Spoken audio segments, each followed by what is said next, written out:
Live exclusively for WCPT in Chicago, standing up and speaking out, here's Hal Sparks. Just about every time, I think, we have a week where it just can't get any weirder. It just is. The nature of the news is so odd, and we how many times have we said there is no bottom? How many times have we said there is this has to be the lowest the Republicans can go in terms of their defense of Donald Trump? There must be some voice of reason hidden in the woods that will somehow pick up the mantle of what was left of conservatism, dust it off, and hold it up like the Lion King to the sky and go, there's still something worth saving here. And then you have Mitch McConnell literally go on television and say, we're coordinating with the White House. Their position is our position, and there will be no genuine trial. And to help me work through that nonsense this weekend, because the idea of doing it alone, Johnny Million's out this weekend, so I had to call in the big guns. I want to welcome to the show the lovely, the talented, the impeccably dressed on this early in the morning, Jack. You could have just stopped at dressed. Just a second. There we go. I got now. I got it straight up. All right, proper. Yeah, it's just good enough that I'm dressed. Yes, that's hey. It's next to all we ask here. Yeah, I actually said to Hal, "Is this video? Do I have to wear clothes, or are we okay?" Just yeah. Well, I feel like we would be, cheating the folks in our live stream at infotainmentwars.com and the patrons and all those folks if they didn't get to see you, because they're getting the Patreon people especially are getting into the habit of getting to see you during these things. You know what I mean? So I'm just happy to have you as a guest, and it's amazing. And there's tons to tear through. Yes. You and I got together yesterday and put together a new episode of the Wonky Donk, our podcast for the Sexy Liberal Podcast Network. So much fun. So I hope it's as much fun for people to listen to as it is to actually make. I in my heart of hearts, beyond when the Trump years are sunsetting behind us and the madness seems 1,000 miles away, that you and I will have some sort of just middle of the road kitschy talk about nonsense podcast where we can just kind of yap, because it's such a joy, even above and beyond the kind of craziness that we have to deal with on a regular basis. That said, I didn't think I could kind of be stunned by anything that the Republicans say anymore. And I have to say, this was another version of shocked. This was like when Mitch McConnell said the quiet part loud, that egregiously. I was literally I was taken aback. I was genuinely taken aback. I was coordinating with the White House part. Yeah. That there will be, and I mean they're literally walking around going, "This will be over soon." There's no way he's going to be removed and whatever. And here's the thing: I know there's no way he's going to be removed by the sheer vote count. That doesn't mean that they have to have a show fake trial with no witnesses to assure that outcome. Literally, they've got their votes whipped, don't you think? Yeah. Well, Lindsey Graham said this morning in Doha that this is going to be over soon. Right. And yeah, I mean, the fact that he's in Qatar right now is interesting to me anyway. Mm-hmm. But he said this morning it's going to be over soon, and the voters, if they want to vote him out of office, can, but we don't need to go through this. And then the moderator asked him, or the questioner asked him, is it appropriate for you to announce your decision since you're a juror in this trial? And he said, well, I'm doing it, aren't I? So they're not even pretending to follow any sort of rule or decorum at this point. Well, and let's be abundantly clear. The existence of the United States as a structure is not and has never been an ethno-state. It is not China or Japan or India. It is not based upon the tribes that live there the entire time. It is a hodgepodge of 2,000 different religions and an equal number of languages and different cultures coming together and agreeing on a set of principles that they like over time, either by coming here early or coming here over the process, and saying, you know what, this Constitution thing is pretty sweet. And it's a great way to guarantee rights for everybody as long as it's equally applied. And we should move in the direction of doing that. And literally, the Republicans at this point are going, nah, you know what? The Constitution might be the problem, actually. And that maybe we were wrong to war with George in the first place. That's what it feels like. Like, it's amazing. It's not like no kings. It's like our king. But that's, and we'll let the Constitution kind of float for a while until such time as we find somebody we like who we can really rally behind, who really exemplifies the purity of our Christian ethic and our character. Then we'll go back to a monarchy. Now that it's Donald Trump, like of all people, that's the best you could do. It's the best they can do. He's not smart. He's not interesting. He's not charming. Yeah. He's not charismatic. He smells like Ben Gay and feet. Yeah. He smells like everything we tell our children not to be. Yeah. He's got cake breath all the time. Old man cake breath. I guarantee it. I'm just saying. He's got a butterscotch tucked up his sleeve. That's right. Yeah. Like, sit on my lap, little girl. Here's a Werther. Right. Yeah. If only he was that Norman Rockwell. If it was only the Werther's grandpa. I mean, like literally, this guy is so bad. People are going, remember Reagan? I mean, honestly, he viewed people who had AIDS as subhuman, but he had a certain je ne sais quoi that, like when you're finding yourself like going, well, at least Bush didn't, and you're like, wait a minute, blah, blah, blah. That's my standard. Like, no, that doesn't even that's even playing into this artificial idea that the Republican Party exists as a functional entity for the betterment of the entire electorate, and that they actually are supportive of a constitutional federal system of governing, which is clearly not the case. I know there had to be. I mean, there were sensible Republicans at one point. I mean, I have to imagine that they weren't all crazy. And we're at the point now where I think it's just the sense. Can't even have a conversation with anybody who votes for Trump. Yeah, it's very odd because it seems like the ones that are sensible are all retiring. They're just getting out, and taking, going into the the private sector to take advantage of the tax breaks until they're rescinded or fall apart.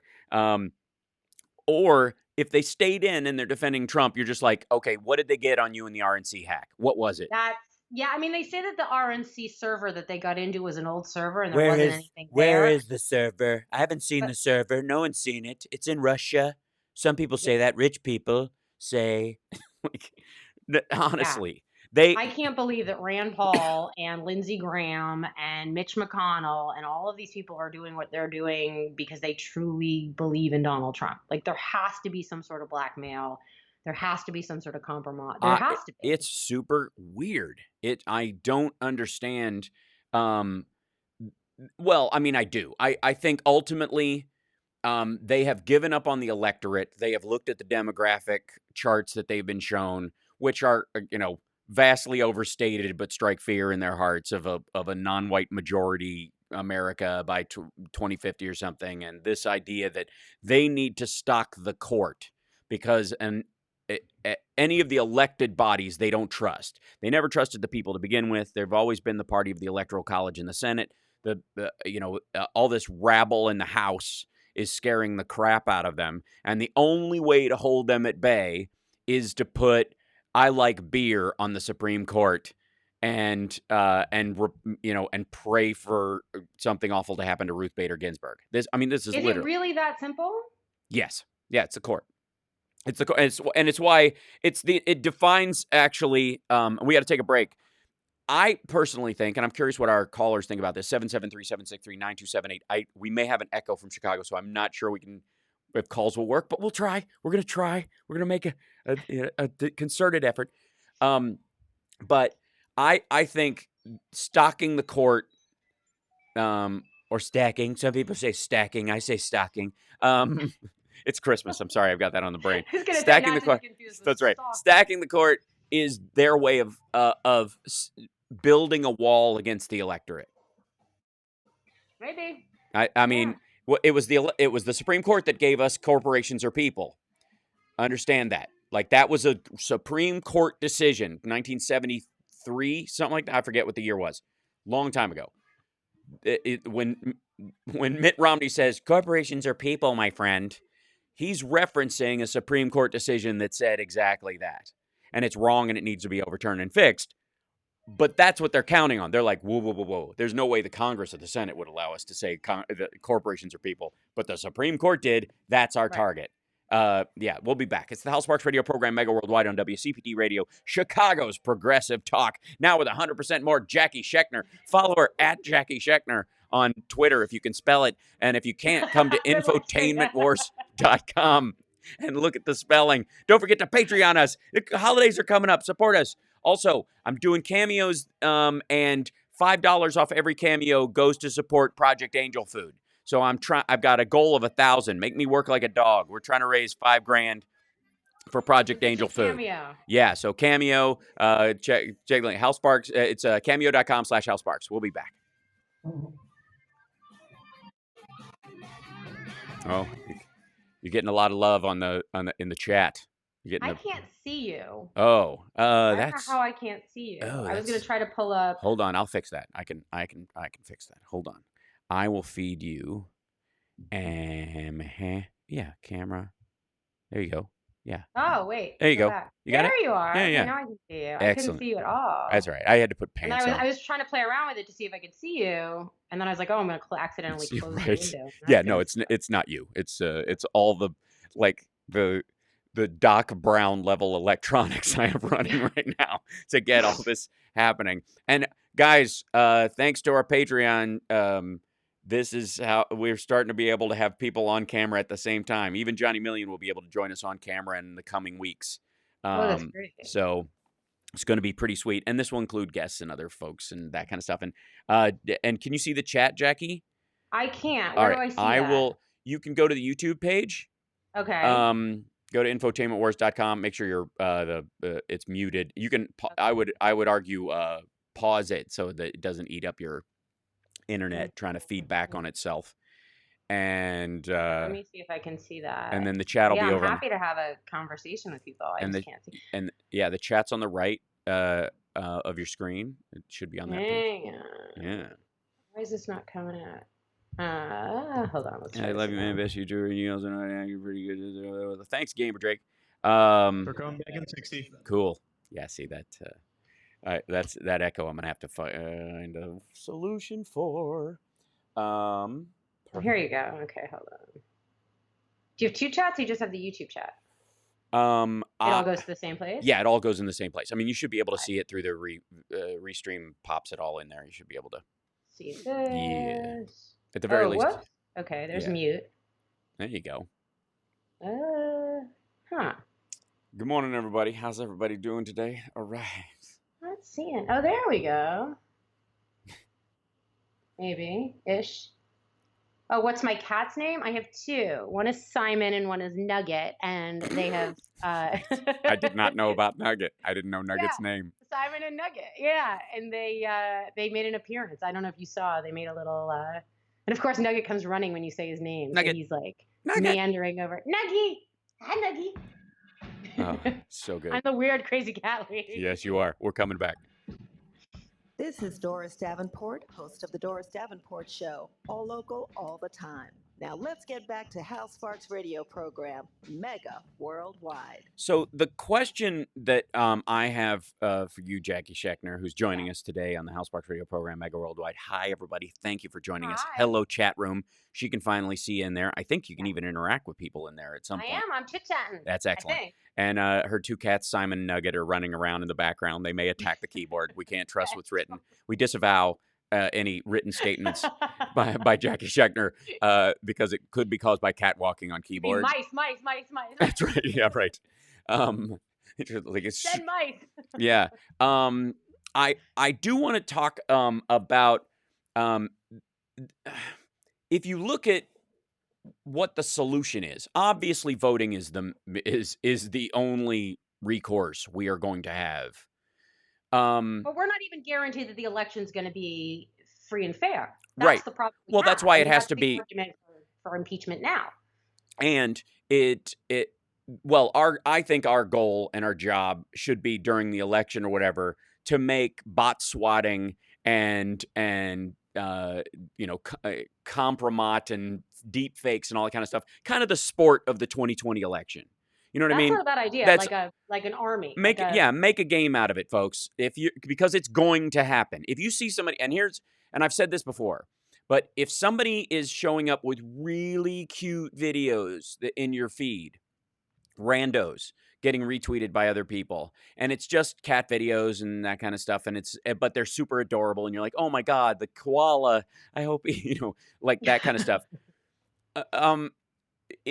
Don't follow them.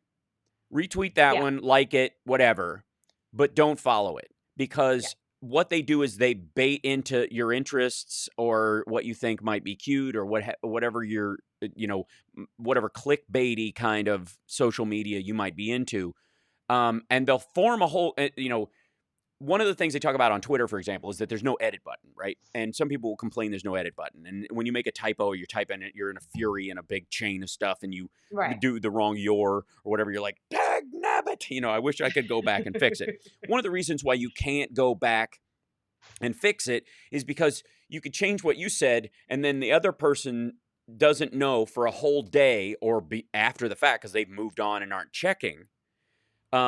That you edited what you said, so you're responding to something that you didn't know you were responding to. Right. I mean, and it could be something as innocuous as making your favorite movie the worst movie you've ever seen just by flipping their script, or it could be I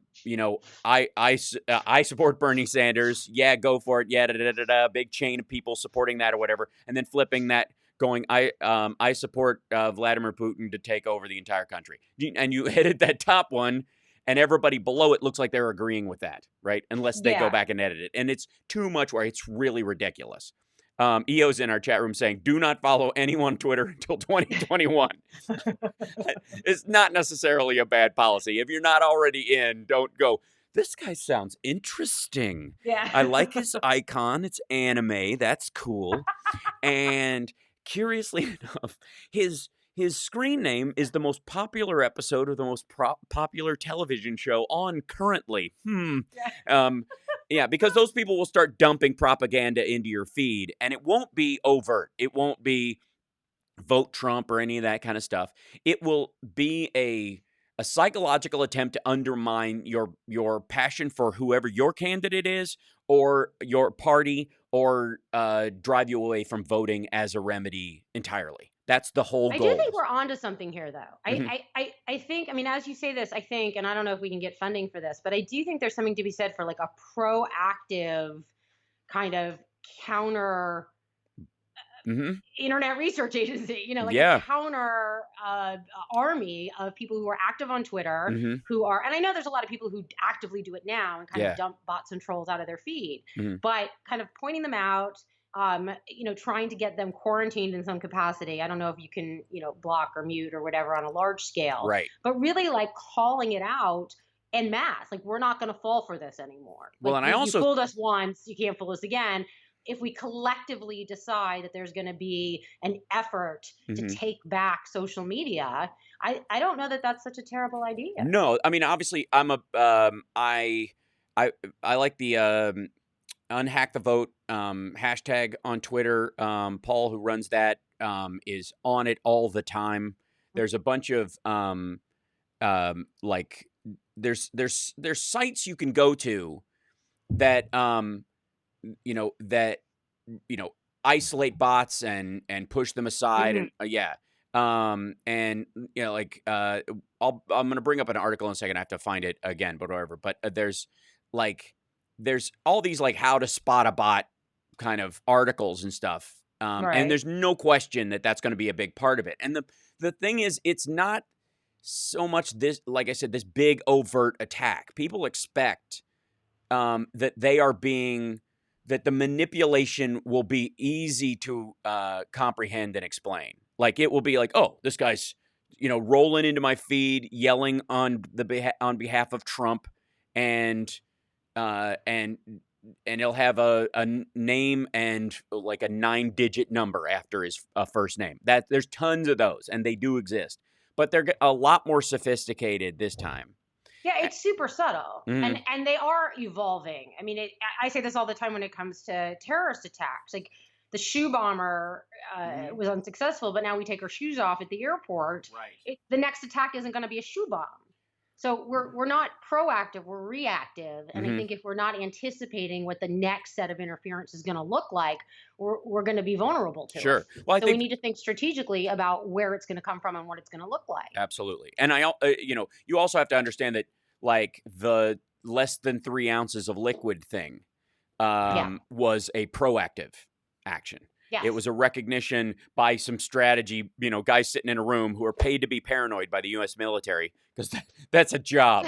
Like that is literally a job that It's you like can crisis communication, Yes. right? Like you're thinking about All right. What problem is happens going. what happens if someone finds a piece of video of us supporting the idea of bestiality, and we've just gotten a big endorsement?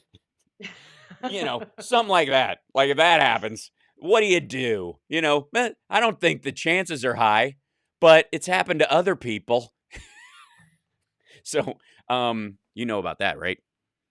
No, do I know about that? I don't think so. That was the Chink video that came out yesterday. That was probably, I don't know that it was the nail in the coffin, but that of his losing his Bernie endorsement. But that one came up. I mean, there's tons of them that resurface, and if you talk for a living, you're gonna say some gnarly stuff over time. That was special because he stood by it. I thought that was weird, but you and I have talked about this before. Yeah. Like I have my own experience with him, and I hesitate to talk about it regularly because I know it's going to bring out the the trolls. angry supporters Sure. who think that I'm not telling the truth. But I can swear to you up and down that I have experience with him that proves that he is not pro women. Right.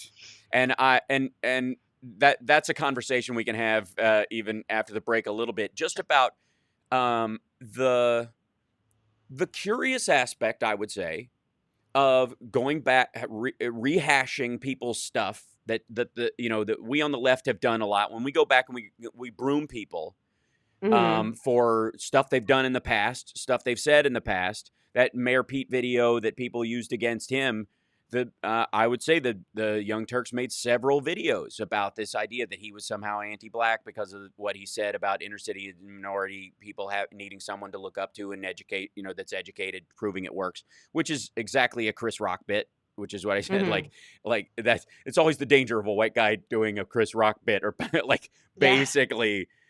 Basically what he means is like you're always walking a plank doing that. But but they they made a lot of hay about that, and they're welcome to do it because that's a criticism that you can put up there and go, how do people react to this? Does this rise to that level? Should people castigate him for this? Is it enough? Is it indicative of his character? Which I think is something I want to talk about when we come back. Oh, that's interesting. Yeah. I mean, is this an outlier, or is this right who somebody is? Right. And the sort of cancel culture aspect of stuff, what's the goal of it? After a while, is it not, because it can't just be the tribal brooming of those who disagree. And especially when it comes to people who have had a turn, who've come to the light, who've seen the error of their ways and going, I am no longer that, right? You're allowed to evolve. Yes, right. You must be. Otherwise, we are just you have to authentically evolve. Yeah, this is true. And I think that's the trick. That's what most people deal with is they look at those past statements and they go, can I trace that? Well, we got to take a break. That's what I want to talk about on the other side. We'll tease that. Liberty's going, can you stick to one subject? No. No. We'll be back right after this. It's the House Sparks Radio program, Mega Worldwide. We were just talking about this yesterday. We're just like, chain off into that. That's just what's happening in the background here. Right? Oh, the cats are... Oh, yeah, no, like full-on wrestling match, like, yeah. Adorable. Because they want to make as much noise as humanly possible. Right. Hold on real quick. We have 3 callers, Sal. Okay, no doubt. Hold on. I got to plug in. I realized Can we stick to one topic? No, have you met us? Yeah, right. There's too many topics. Yeah. We try. It never works. Right. Sorry, folks. Sorry, everybody. I had to crawl under my desk there. I forgot to plug in my laptop, and it was like the red battery thing went up, and I was like, Oh, no. oh, it's interesting. Gene Kelly says Pete's allowed to evolve and Cenk isn't. The thing is, I don't think he's evolved. I think fundamentally who he is who he is. After enough years have gone by. Well, and obviously that is, you know, the opinion of it, and that's people have to be able to make that decision based on how the person is acting and what they are proposing and whether you believe their proposals are meaningful or not, all that stuff. Right. I mean, it does. I don't mind people floating stuff from people's pasts and going, does this still represent who they are? Right. I would. Well, like I said, I want to save this for the radio Sure. part of it, Yeah. Do Jackie's cats sleep with her? Of course. Yes, they do. Well, it depends. Some Hi, nights- TLK Nathan. Good to see you. What's Where happening? else would a cat sleep? What'd you say, Devin? Where else would a cat sleep? Yeah, in the bed with you being lovely. I mean, honestly, how would they suck what $500 million worth of productivity out of the United States every year if they didn't lay on your chest, keeping you from getting out of bed? Like shaving 20 minutes off your productive workday. Yeah, I'm a little bit of a sucker for them. I never wanted two cats. If people know me, I had one for 18 years, and she went with me. I've like traveled in all the apartments and all that good stuff. And she passed away, and I was like, no, I can't do this anymore. It's too heartbreaking. And then these little monsters turned up as strays. They were like found without a mom. There were 3 of them, and we couldn't separate the boys. My neighbor has the girl. So my neighbor has the sister, and I've got the 2 boys. Oh, that's nice, though. Yeah, they have play dates. It's a whole thing. They do. I believe you. But no, I travel, and so my neighbor brings the little We're girl such over. liberals. We all have cats. Johnny has a cat. I have a cat. Johnny's cat looks just like mine. Okay, thank you. Johnny's cat looks like you? Just or like Tommy? just like Chud. Just like my cat. Oh, like your cat. Yeah. Same kind of just like mutt calico nonsense, like striped badger under the house cat, like just like street cat, Yeah. Now, Nugget's finding things right now, like in my I have one of those, you've seen it, one of those tables that lifts up. Yeah. And so there's stuff inside the table. And because he knows that I'm busy and can't stop him, as I'm doing this, he's like finding stuff in the table and running away with it. They've got your number, lady. All of it. Okay, we're coming back. And surprisingly, people still want to date me. Like, I'm like that weird, crazy cat lady. Well, I mean, there are dudes who know, how to understand a woman with cats. They just are. We're a whole breed. Yeah, we're a special kind of guy. So Summer and I, like, Summer just literally trapped 6 cats, feral cats outside our house in Vegas. Yeah, that's the whole thing. You're listening to the Hal Sparks radio program, Mega Worldwide on Chicago's Progressive Talk, WCPT. No, I'm sure we're opening up a can of worms by even discussing this, which is kind of what makes it interesting and exciting. But the idea is that, going back through people's past and saying, this is, I still believe this is indicative of who they are, even if they say they've changed their mind, or versus I see this person used to do this and this person is now this. I mean, we are awash in those kind of folks right now and those kind of situations. You know what I mean? Right. We are from, like people digging up clips of Cenk that they disagree with and stuff that he's written in the past and the whole Armenian genocide stuff. And he's had to literally that was literally the first 4 questions when he did his own exit interview on the Young Turks about it, that Anna had to basically sit down and go, let's just set this pile on fire so we can just get it over with. And like I said, the Mayor Pete video, there's, Biden's stuff during the Anita Hill, situation. All those things, you have to make a decision. Is it indicative of who they are now or is it not? And it's a very personal decision that people have. And at the same time, obviously there are, comedians getting fired for old jokes. There, Gunn lost his job on and then got it back on the Guardians of the Galaxy 3 for jokes he made on his Twitter feed before he was a big fancy director.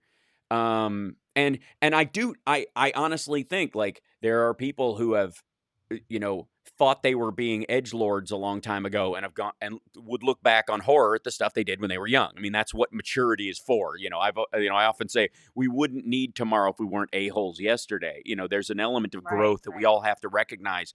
And you have to filter that, I think, through your own growth. Like, okay, what was I doing at the time?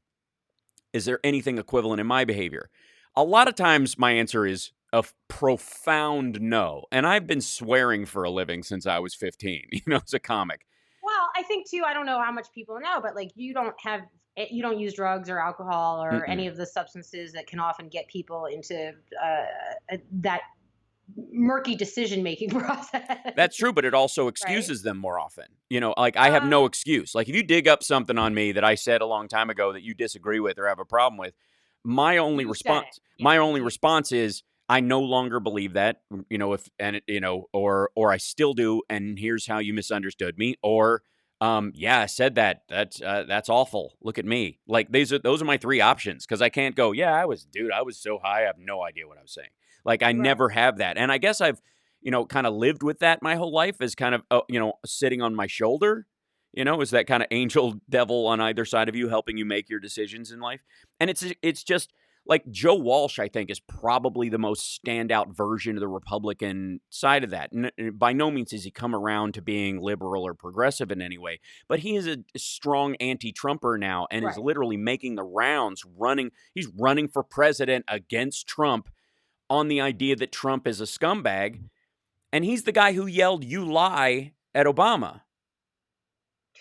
You know what I mean? Like, I think about Nicole Wallace. Like that's to me. Sure.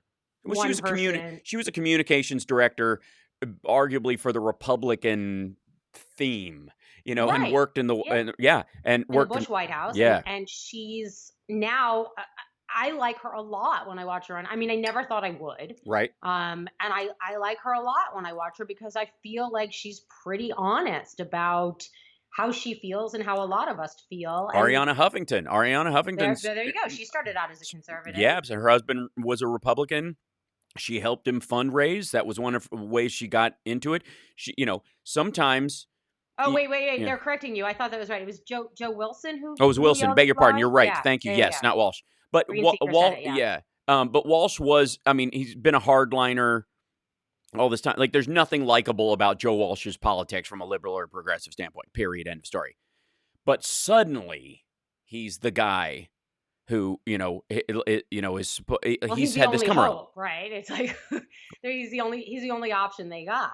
Yeah, I appreciate the correction, guys. I misspoke. But what I'm saying is like these people who are suddenly coming around to Trump being awful. Is there value in letting them? And almost, is it one of those, if your opponent is beating himself up, why jump in and kick him while he's on the ground? You know what I mean? Or do you just kind of stand back and let that happen? Don't involve yourself in that argument, but watch it play out. You know what I mean?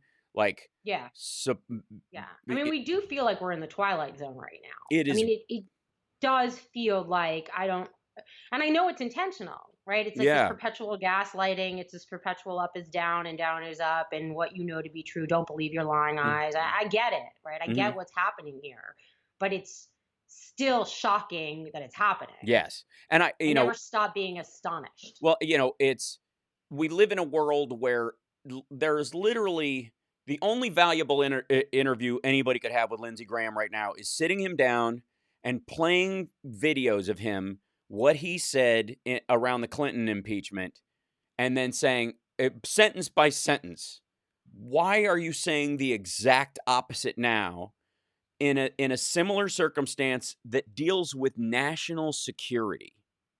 Like it's not that you're forgiving. You're like, you know what? I was too hard on Clinton. We don't need to parse words with our presidents. Being the president's a tough job. Sometimes they say stuff they didn't mean, and you can't impeach him for that kind of stuff. He's not come up with it. It's not like he would go back in time and undo his vote to impeach Clinton at this point, because what's the definition of is argument doesn't bother him anymore.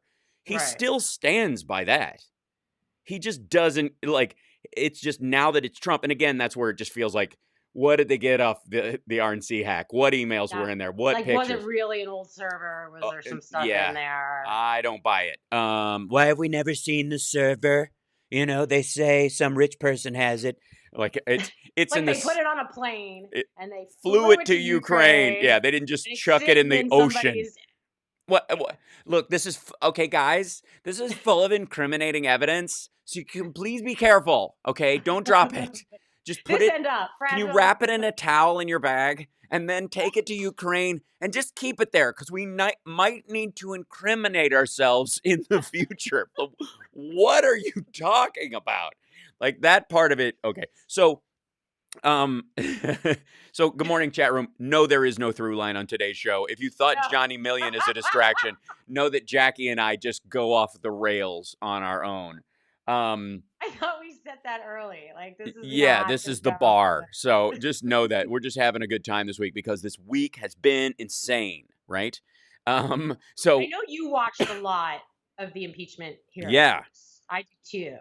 Was there anything that really stood out to you? Well, I will say we talked a little bit on our podcast on the Wonky Donk. Subscribe and through the Sexy Lip podcast. Like, how can you not have in your queue the Wonky Donk? Honestly, with Jackie Schechner and Hal Sparks. And by the way, she's in the lead position. Let's just understand that. Yeah, I don't understand why we did that. Alphabetical last names. I don't know because ladies first. Going with that? I don't know. Does it matter? I have 3 of my own shows. I don't need my name on anything else. I don't have to Trump Tower my way through life. Although I am seriously considering it. But I'd stay in that hotel. I have a feeling it'd be a good time. It would be great. Absolutely. Big communal rooms. Anyways, so the point is, if you're looking at this week during this whole trial, what you saw was flabbergasted Democrats going, dude, I just talked to you at lunch. How can you be talking out of your ass this egregiously? Mm-hmm. What is this? How can you have lost your mind so much between now and the last 20 minutes? Jim Jordan out to lunch. I mean, like his history with sexual assault in Ohio alone disqualifies him as a good judge of a person's character, culpability, or criminality in a proceeding, right? Oh, I've written them off, like Matt Gaetz and Jim Jordan and Doug Collins. I mean, they're just Gaetz and I mean, it was a bunch of like Gaetz, that obviously pot calling the kettle black moment that happened. You know you have a DUI, dude, and you have a mugshot to prove it. Yeah. Like, how are you going after Hunter Biden's alleged substance issues? Right. And going, there's no coming back from that, and no one gets a job after they go through something like that. I'm like, dude, you were elected to Congress. Are you calling your voters dumb? Because that's all the only takeaway from Matt Gaetz saying Hunter Biden doesn't deserve a job because he had substance abuse issues in his past. Is him going, my constituents are idiots. They elected a drunk driver like that. Mm-hmm. I mean, that's how is that not the obvious conclusion in that circumstance? Like, dude, don't ring that bell. You are not going to like who opens the door. And the same thing with Jim Jordan, like his kind of dismissal of the entire thing by not wearing a jacket because of this ridiculous roll up your sleeves branding nonsense that he does, which is all that's about. And that's just, I mean, it's just like spitting in the face of the procedure. It's like, and can we just put a picture of Obama in a tan suit behind him the entire time? Yeah, that was the big scandal. That was the big one. Yeah. Who has, wait, who thinks I have a DUI? What are you talking about, EO? I don't drink. I've never drank. Never had a drink of never, alcohol, not right? a once. Not even a sip? Nope. Well, technically, when I got my ear pierced the first time when I was, the second time, I was 8. 8? Yeah. Someone was like, this pierced your ear at 8? The same person who pierced it when I was 4. Who pierced your ear when you were 4? Cricket. Okay. Cricket, the old Indian at Friendship, Indiana, at the res. Gotcha. Okay. Well, I Duh. guess it's okay. Yeah. So, Near. but who doesn't know that story? I So, don't know that story. but the issue of this kind of just dismissal of process, and it's interesting the turn. Well, we're rolling over the break. We got to take a break. When we're going to come back, we're going to take some calls. 773-763-9278 is the this idea of the importance of process and the importance of sort of reverence and patience for your own system of government. It seems a little like old fashioned at times, but when it starts to get loose and frayed around the edges, you're like, wait a minute, you know what? Everybody needs to wait in line. Stop, no line cutting, no flexible application of law and rules. We need to get back to that. And it's ironic, I think, that liberals are now becoming the ones who are arguing for a status quo of rules. Yeah, yeah. It's fascinating to me. We'll be back. It's the House Sparks radio program, Mega Worldwide on WCPT Radio, Chicago's Progressive Talk. WCPT820.com is the website. And of course, you can get us on iHeart. And of course, you can subscribe to the House Sparks radio podcast, Mega Worldwide, on the Sexy Liberal Podcast Network. We'll be right back.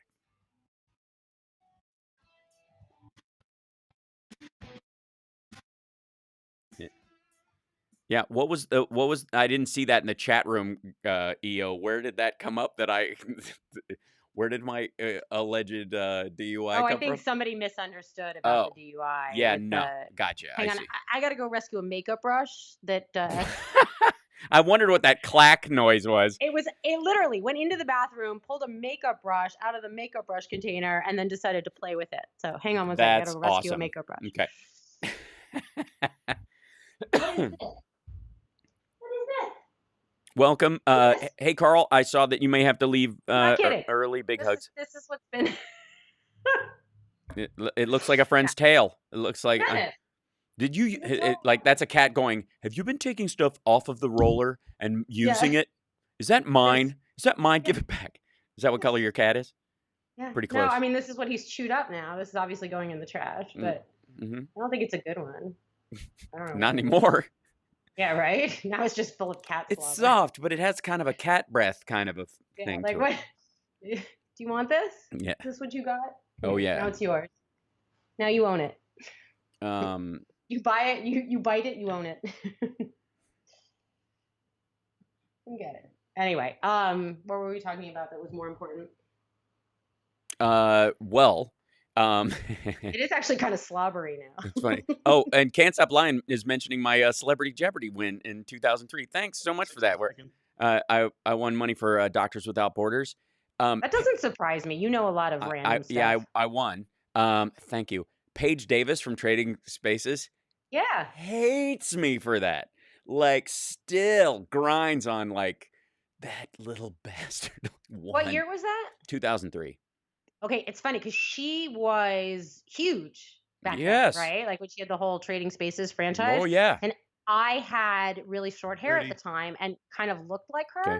Coming back. And went out to audition for jobs and got a lot of like, it's a little too Paige Davis. Wow. They're looking for we're not looking for a Paige Davis type. Are we coming back? We're coming back. We're almost. I will show the cat if the cat comes this way. Yeah. Sorry, say again, Devin. You got 10 seconds now. There we go. Thank you. Thought so. We're just welcome. We're just gonna roll through the breaks. Just Bye. Oh, are we supposed to do something during the break other than chit chat? Nope. Now let's get back with House Sparks radio program, Mega Worldwide. I think most people this week have been stunned. Also, I think the two big what the hell people in this entire exchange, besides Mitch McConnell, which gathered a group of Republicans to talk about how they were going to stop Obama from succeeding. The night of the inauguration, that they were going to run interference, against him. I don't know why anybody should be surprised that he'll run interference for Trump. Like it's on his behalf, because again they have a goal. I mean, Oleg Deripaska money going to an aluminum plant in Kentucky aside. They do have that goal of filling the federal judgeships, and they view that as 100% win. It locks in their evangelical and pro-life voters forever, and they know that that's a fiery contingency all through the South.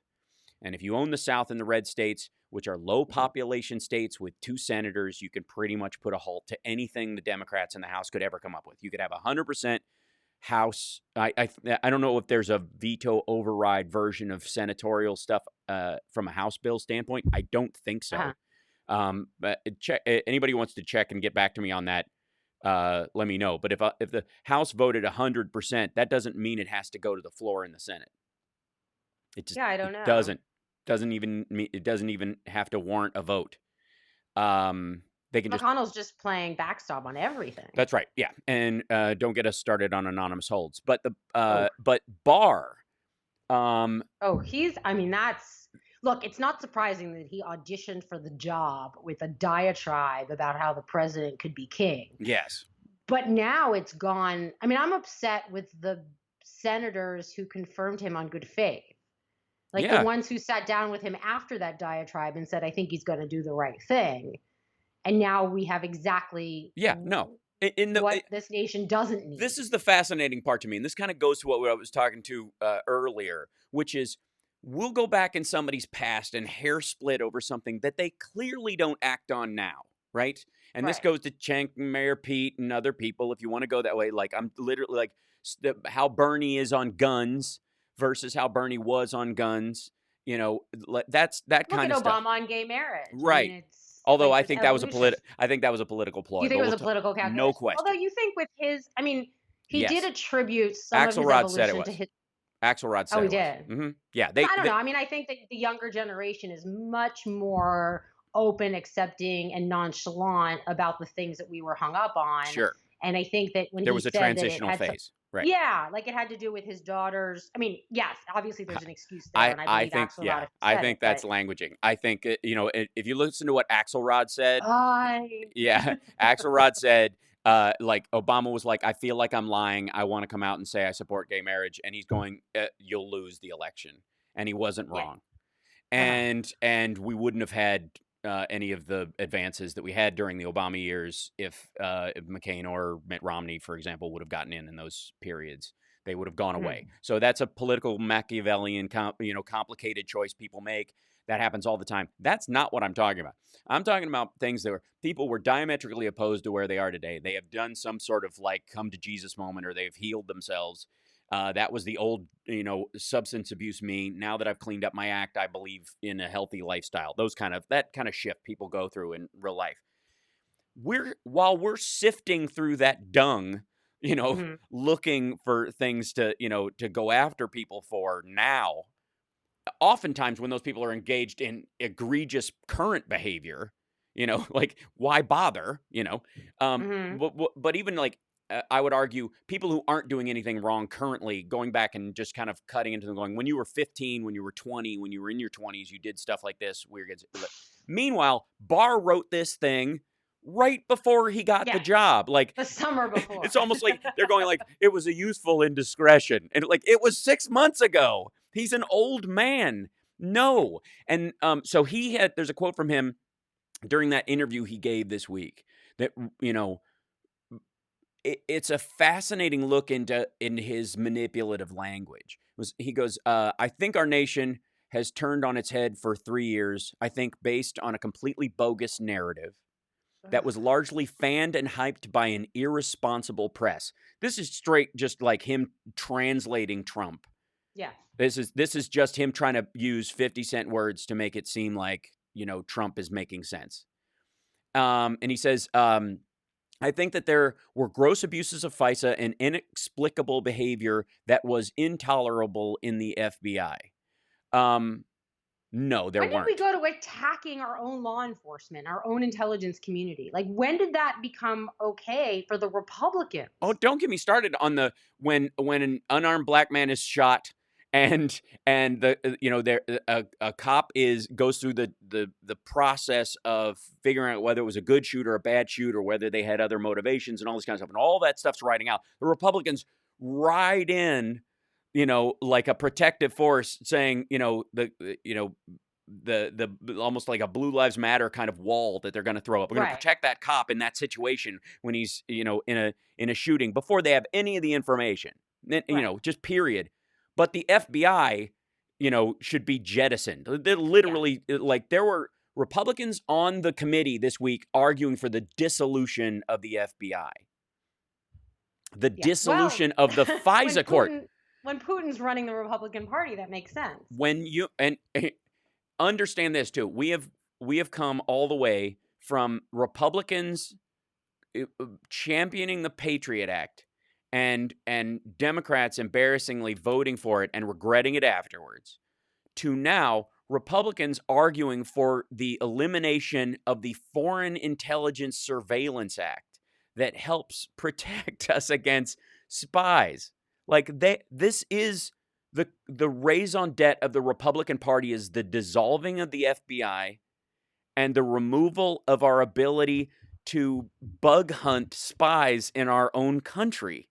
I like how all you can think is like this will make a fantastic movie one day because it seems like this Manchurian Candidate kind of strategy. It's almost like you could picture Putin back when he was still at the KGB at the fall of the Soviet Union under Mikhail Gorbachev sitting, we will fake an injury. We will pull back and we will pretend that we are weak and broken for 12, 15 years. And then we will have our revenge. Like it just reeks of that. But it is. I mean, if you look, I Carl in our chat room is going, point of order, point of order, point of order, point of order. I moved to strike the last word. Yes, right. But go ahead, sorry. Do I have unanimous consent? You do. Okay. I spent the better part of 2 years running investigaterussia.org, right? And the whole idea of the site was to help educate people as to why these Russian attacks on our democracy were a thing and why it was like a huge national security threat. And so I did a lot of research and I talked to a lot of experts, and our advisory board was packed with people who've committed their entire lives to the security of this country. And when I tell you that there is no conspiracy theory, that this is all factual, that Vladimir Putin thinks that the dissolution of the Soviet Union is the greatest tragedy of his lifetime. Right. And he would very much like to bring Russia back to being the superpower that the Soviet Union was. And that is his first and foremost goal. So, and he hates Hillary Clinton. Right. Because he thinks Hillary Clinton undermined him. Would stop that. So right. Donald Trump. And he's right. Right. So, well, I mean, she just came out and said, your country deserves free and fair elections. And he thinks that somehow elevated the protests against him. But I mean, they were protesting anyway. She just basically confirmed that they had the right to do so. Obviously, Vladimir Putin is smarter than all of us because the guy makes $140,000 a year and he has a $200 billion net worth. You can't argue with that kind of business savvy. I love the idea that they were going to give him a penthouse in Trump Tower, Moscow, as a sweetener. When there's two things. One, he doesn't need your charity. And two, they would never put him in a commercial building. Like, he would never live somewhere where other people live. He wouldn't live very long. I mean, the dude, forget it. And the minute he gets weak, by the way, he faces the same thing that Trump does. Once you outlive your usefulness, when you've been like that, you're done. Well, Trump will outlive his usefulness at some point, and then he'll be disappeared very quickly, I assume, in some capacity, whether it's, diminished to the point of poverty or, we have to take a break. Hold that. We got to take a break. We'll be back. We're going to take some calls on the other side. I think we can figure out the echo issue, and we'll be able to take calls at the top of the hour. So it's a House Sparks Radio program, Mega Worldwide. We'll be right back.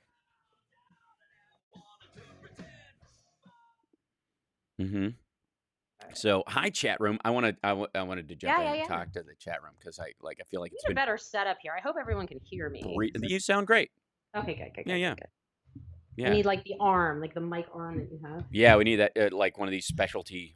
We'll get you hooked up. I'm gonna hook up Jackie with a little corner studio. Yeah, now you know what? She'll be like a makeup blogger by the time I'm done. Big ring lights and cat a cat jumper behind you and that would be hysterical. Yeah. I feel like there's a section of my apartment that is just screaming for it. Like there's Yeah. a whole open area. It's Oh, either a Peloton bike or a setup. That's right. Is there a difference, right? Really no. Can liberals are liberals allowed to have a Peloton now? I forget. I don't know what the rule is I currently. don't know, but I have to say that the Ryan Reynolds ad. Did you watch both the ads, the Peloton, the original Peloton ad, and then No, the Ryan Reynolds follow up? no, but Do you know the controversy? no. I mean, Okay, I saw that there was one, but I was like, I don't care. it's great. I'll do it in 20 seconds. There's Yeah. a Peloton ad where a husband gives his wife a Peloton. She's already skinny and good shape. People are like, he's fat shaming the skinny woman. Oh, This is really like anti-woman, which is ridiculous. But then Ryan Reynolds took the woman and used her in an ad for his gin. And she's sitting with a couple of friends and she's downing martinis. And her friends are like, it's going to be a long night. No judgment here. Like she's downing. It's brilliant. it's It's great. so smart. And he turned it around in like 3 days. It was really Well, smart. and I would argue at one point that if your partner is healthy and obviously works out, then a Yeah. workout device is an appropriate gift for said person. I would love it if I could Right. afford to get myself a Peloton in a Right. heartbeat. Yeah. Yeah, Like no. I literally like, like Summer's always like, what do I get you? You buy everything for yourself. You only buy weird gear anyways. Like I have Yeah. no interest. I don't buy toys anymore. It's all just like I need an SSD drive that has at least 500 gig. Summer's But it's like, got to be that's not portable. Like, romantic at all. like it's so like, uh, You don't understand what I actually require. you know, It's a USB-C to US micro. I don't need another lightning cable. like it's a nightmare for her trying to shop for me for the Your holidays. stocking is just cores and electronics. It's so fun. Yeah. But I was like, every time, I see one of those like cross gym, like one of those Oh, things, like those cages. Bowflex. Yeah, no, the Bowflexes are annoying. I had one a long time ago. It was terrible. But those What? cages with, with the like weights and, they're kind of like pulley system cages, Ah, that kind of thing. okay. The smaller ones, I'm like, that's what I want. We have nowhere to put it. Like house is too small. There's nowhere to put it. So I I was feel like, like behind you right now, there's space. yeah, well, that's because all the band gear's out. The drum sets. There was a gig last night, so the drums are gone. So the Ah, drums are all sitting in the living room. gotcha. Yeah, with this all cleared out. I'm like, there's a lot of room in here. Like I came out here to set up, and I was like, whoa. Feel free to stretch. That's right. And the mic is floating. Um. So yeah, like I give Hal a box of wires. He could do something with it, MacGyver. That's You true. could. I You need honest to like God, one of the Scotch best. tape, a It's so Q-tip. it's so funny, Julie. One of the greatest gifts anybody ever gave me in the 90s was I was working for Marianne Williamson. I was running the sound at her lectures. I was the guy who carried the mic out to people who had a question for her. I ran the sound there. They had a sound guy. He quit. Apparently, he had some legal issues and had to spend some time in an undisclosed location. And he left most of the gear, but he gave me as he went off. He was like, I don't know what's in this, but there's just a bunch of mic wires if you need anything, because most of the stuff was wireless at that point. He goes, Right. I've got this milk crate of wires and stuff. Boom. And he dropped it and he's like, you can just have them. They're a little gnarly, but they'll work. I was like, cool, man. Thanks. I took them out, and on the bottom of them, underneath all the wires, were 5 SM58 microphones, standard vocal mics like you see Oh, in a wow. club from like 1975.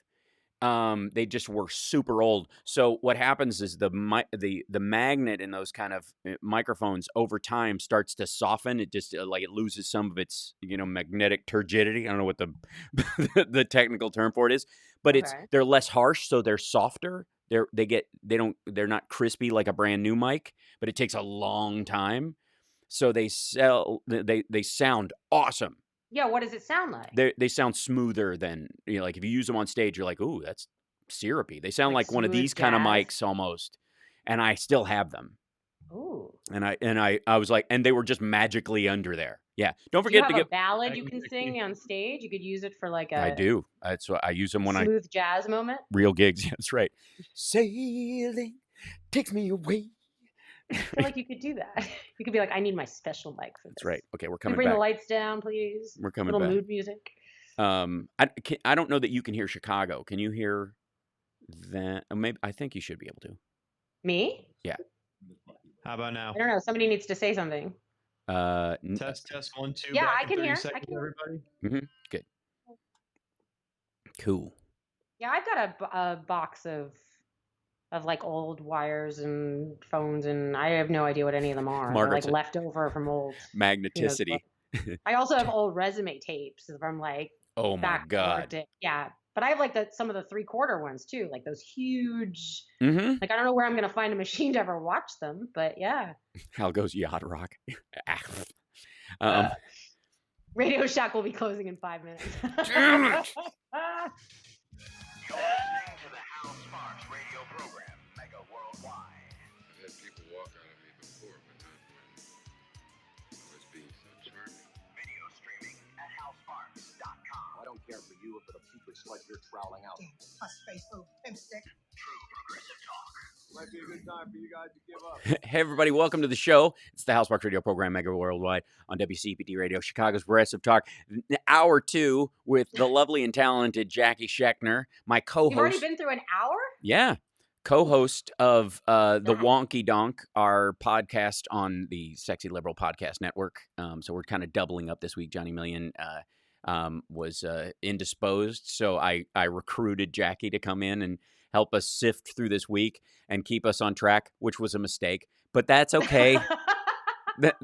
Who needs to stay on a point? No one else does. It's funny because one of the things you and I were talking about was the fact that Democrats were kind of dealing with the facts of the week and like dealing with how many and how often the president had these exchanges, was getting Rudy and Bill Barr to talk to Zelensky's people and basically crowbar them into this behavior so he could have the mob boss phone call.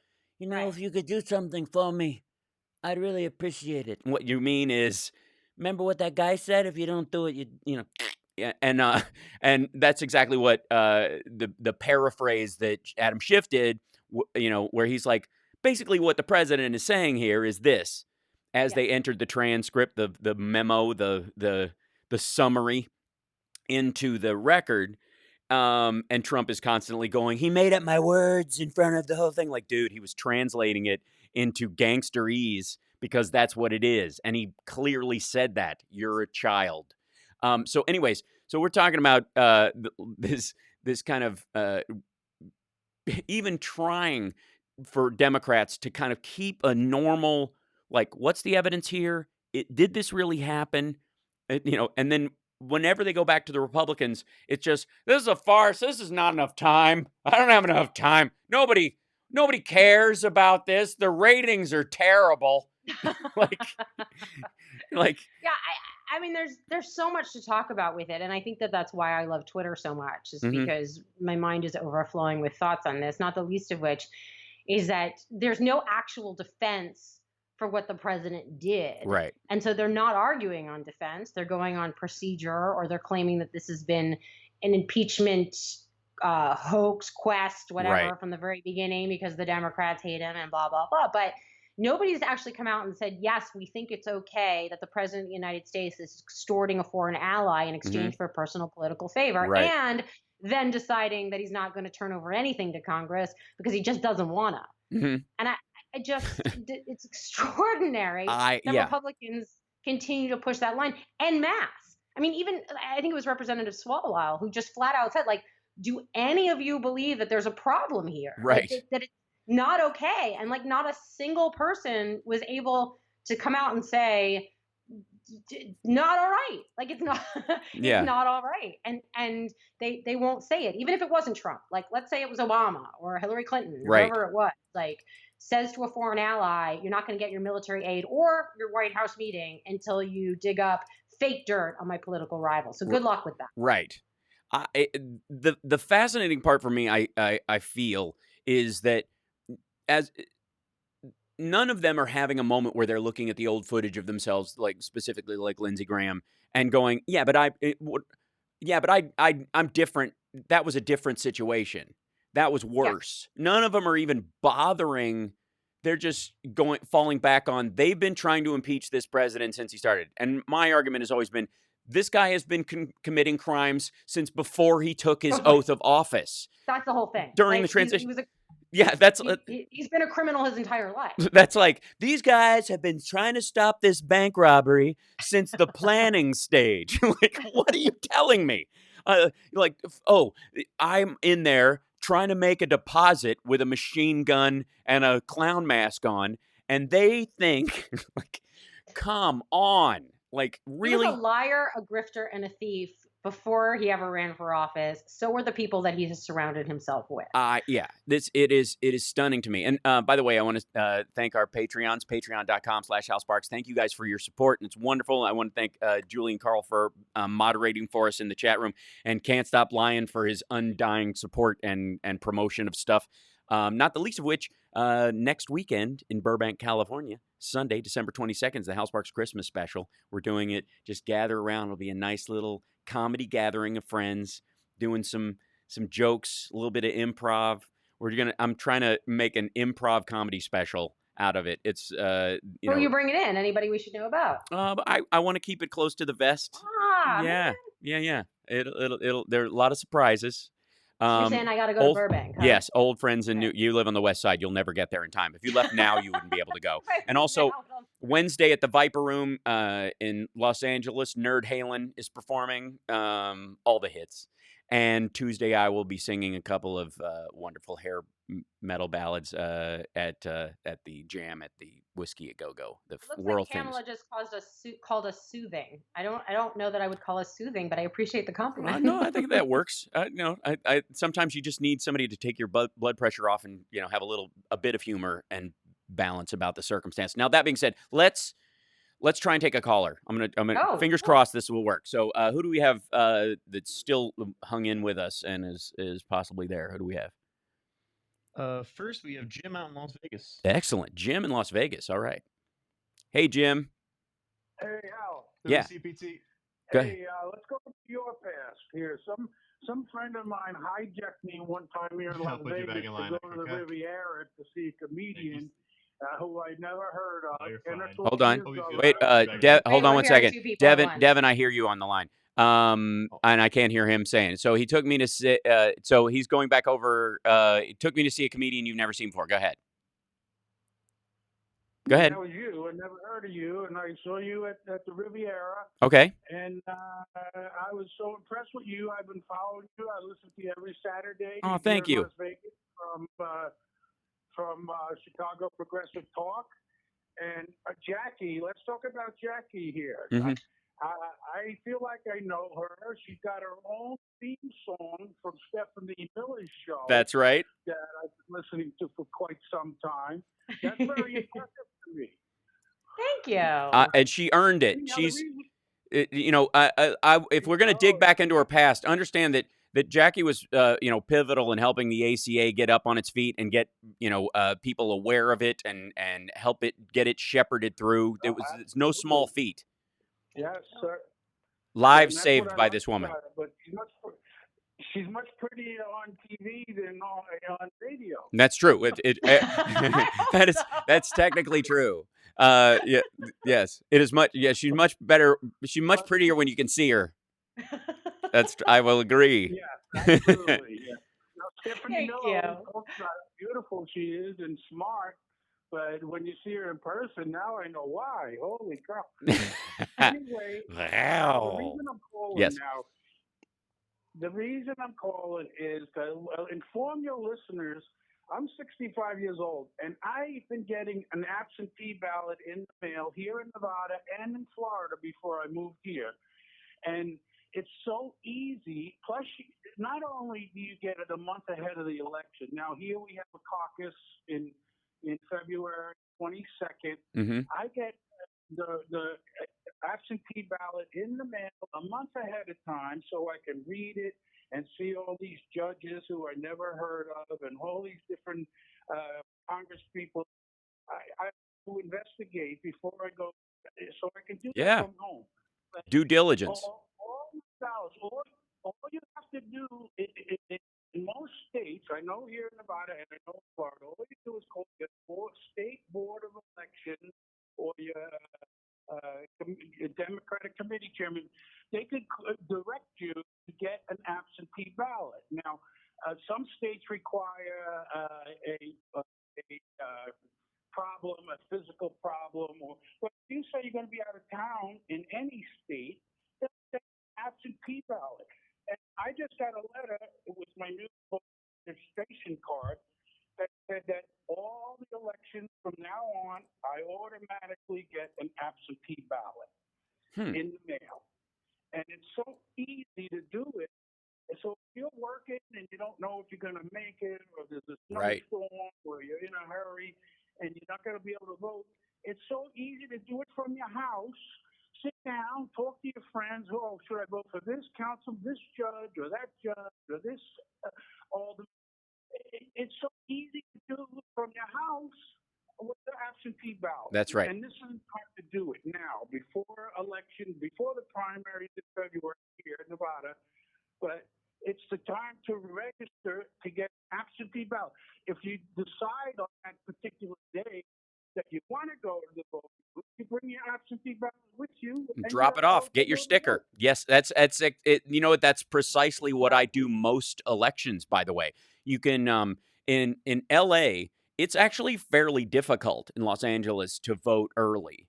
There are only a couple of sites, and the one. Like, there's one in, I think, Downey, nearly, it's 40 minutes south of Los Angeles where this big court building is that they have. That's the one site. And there's usually a big line out the front for a couple of weeks ahead of time for people who do, need to pick out a time to go vote or whatever. And I've done it several times because I travel a lot. I'm often out of town. Last time I was out of the country during it, so I voted early so I would make sure that mine was counted and in there and all that kind of stuff. But you're absolutely right. Go to vote.org, by the way. And I appreciate you bringing this up too, because this has been this is our raison d'etre for the next year.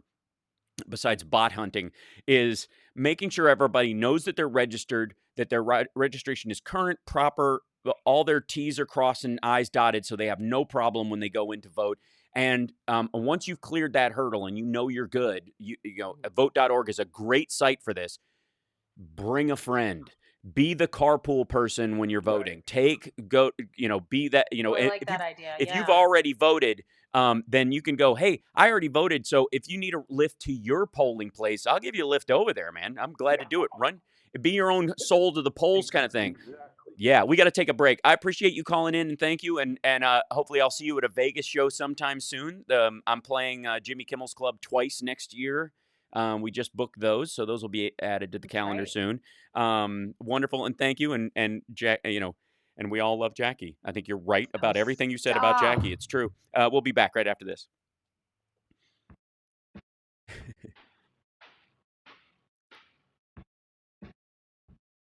It was funny at the beginning of his thing. I was like, is he going to go into some joke I told, or is he going to paraphrase some joke I told and say, you said some terrible things?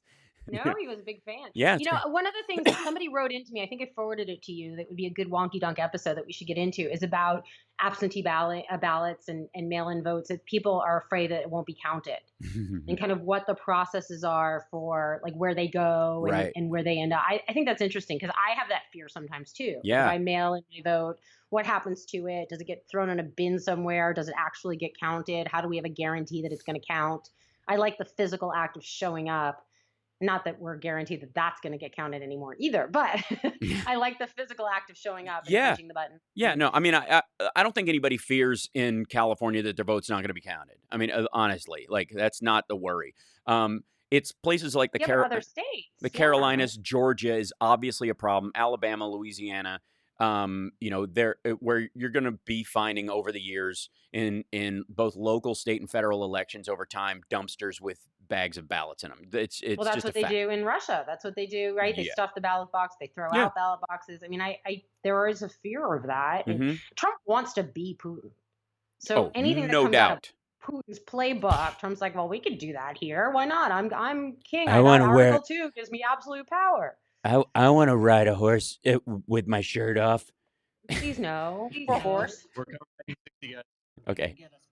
And Ike on the line now. Oh, right on. We love Ike. Have you ever spoken to Ike, Jackie? I don't think so. Yeah. Jim Flakowski in our chat room says, thank you, Jackie. You saved my life. because of Oh, your work on you know the what? It ACA. saved my life too, Mhm. because I mean, not everything in the Affordable Care Act is great for me. Like I'm not taking subsidies, and so it's Mhm. expensive. But as a freelancer and a self-employed person, it's part of the reason that I got into fighting for healthcare in the first place. Yeah. Is because I had real trouble in New York finding anyone who would take me as a independent person, and a woman of childbearing age with a pre-existing condition of Mhm. anything that you've ever had in your Being a history. It was chick, impossible. you know, I don't know if you realize, but being a chick is a pre-existing condition. It Not on, was. not only because y'all got extra parts that are weird, like you got like an alien maker in there. That's weird. And also, yeah, you're genetically deficient because you won't sleep with chicks. This is Ron Calgo. This is Robbie That's Earhart. science. And you're listening to the Hal Sparks radio program, Mega Worldwide. Welcome back to the show. We have another caller on the line who's a favorite. I think Ike is with us. Ike. Yeah. Ike, you there? Oh, we just missed him. Ike, call back. You're wonderful. Oh, no. Ike's the man. I did it again. Oh, there he is. Hey. I did it again. My bad. Not at all. Hey, Ike, welcome. I got distracted. I'm watching the YouTube chat, thing. And, it's a family. Everybody's it's easy to get caught up in that. I see you chatting in there. You're double timing it. He's both verbal and literal. He's a fantastically talented human being. He's a walking chew gummer. Go ahead. Actually, I was just kind of reading stuff, and the Muppet thing about that song being a softcore Sweden porn song. That song.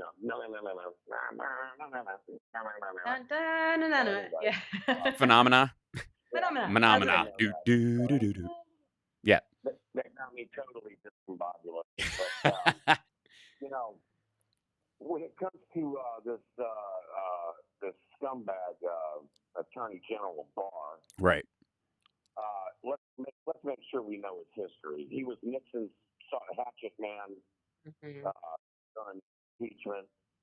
He was involved with Reagan and getting him off from the Iran-Contra stuff.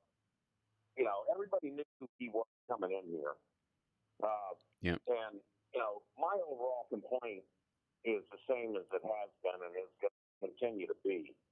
And it's been going on for too long. I don't care whether you talk about Nixon, who should have been held for treason before he ever became president because of what he did to the Paris Peace Accord. Mm-hmm. Or whether you look at Reagan and him trading arms for hostages and the stuff he did before he got in office, and the stuff he did after he got in office, he should have been impeached or jailed.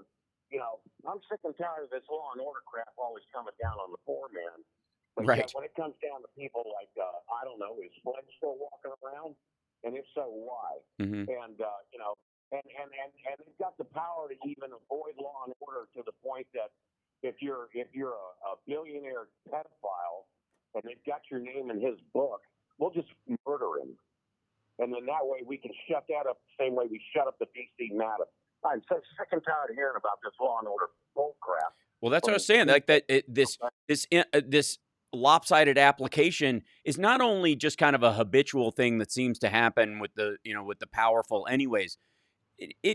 That's why Barr was called in, to make sure it happened. There's that's an interesting factor when you have to arrange to make sure that you have the most corrupt dude to cover for you, because your biggest concern is people you call the deep state who might go, no, dude, that's against the law. Like, anybody goes to jail for that. And you're like, no, I'm going to bring in my dude. My dude says, yeah, everybody goes to jail but me.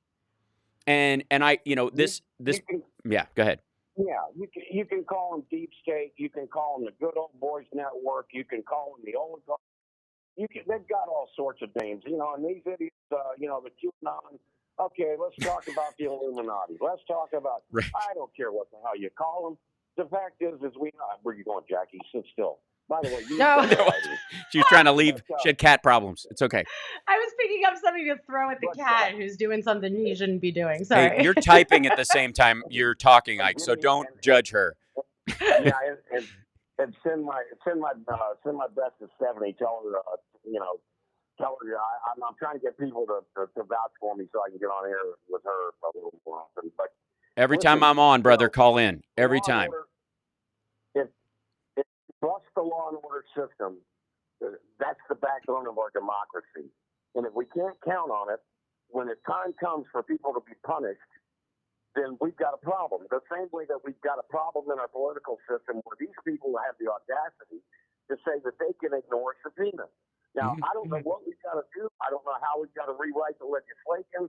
It's the same way with people are talking about right now. They're talking about impeachment. Okay, they're saying, well, we don't really have guidelines for impeachment. Well, you know what? By God, you ought to write up some guidelines.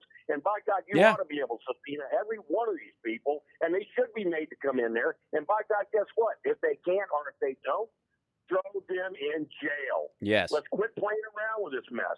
I agree. These people are rich and powerful, and they deserve more of a sentence and a punishment than just the average jack out here trying to skip a damn steak from the supermarket or getting caught with a little bit of weed. Dude, you get a failure to appear on a traffic citation, you can end up in jail. You can get an open warrant from expired tags.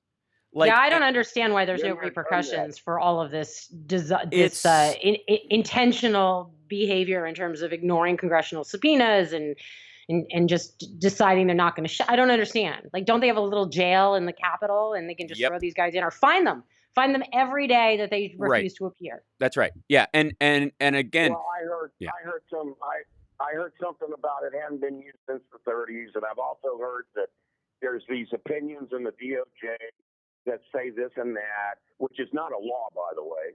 And, they've got all kinds of excuses, and that's my point. They wonder why people go off the deep end and show up with, an AK-47 with 100-round clips and do the crazy crap they do. Well, you know what?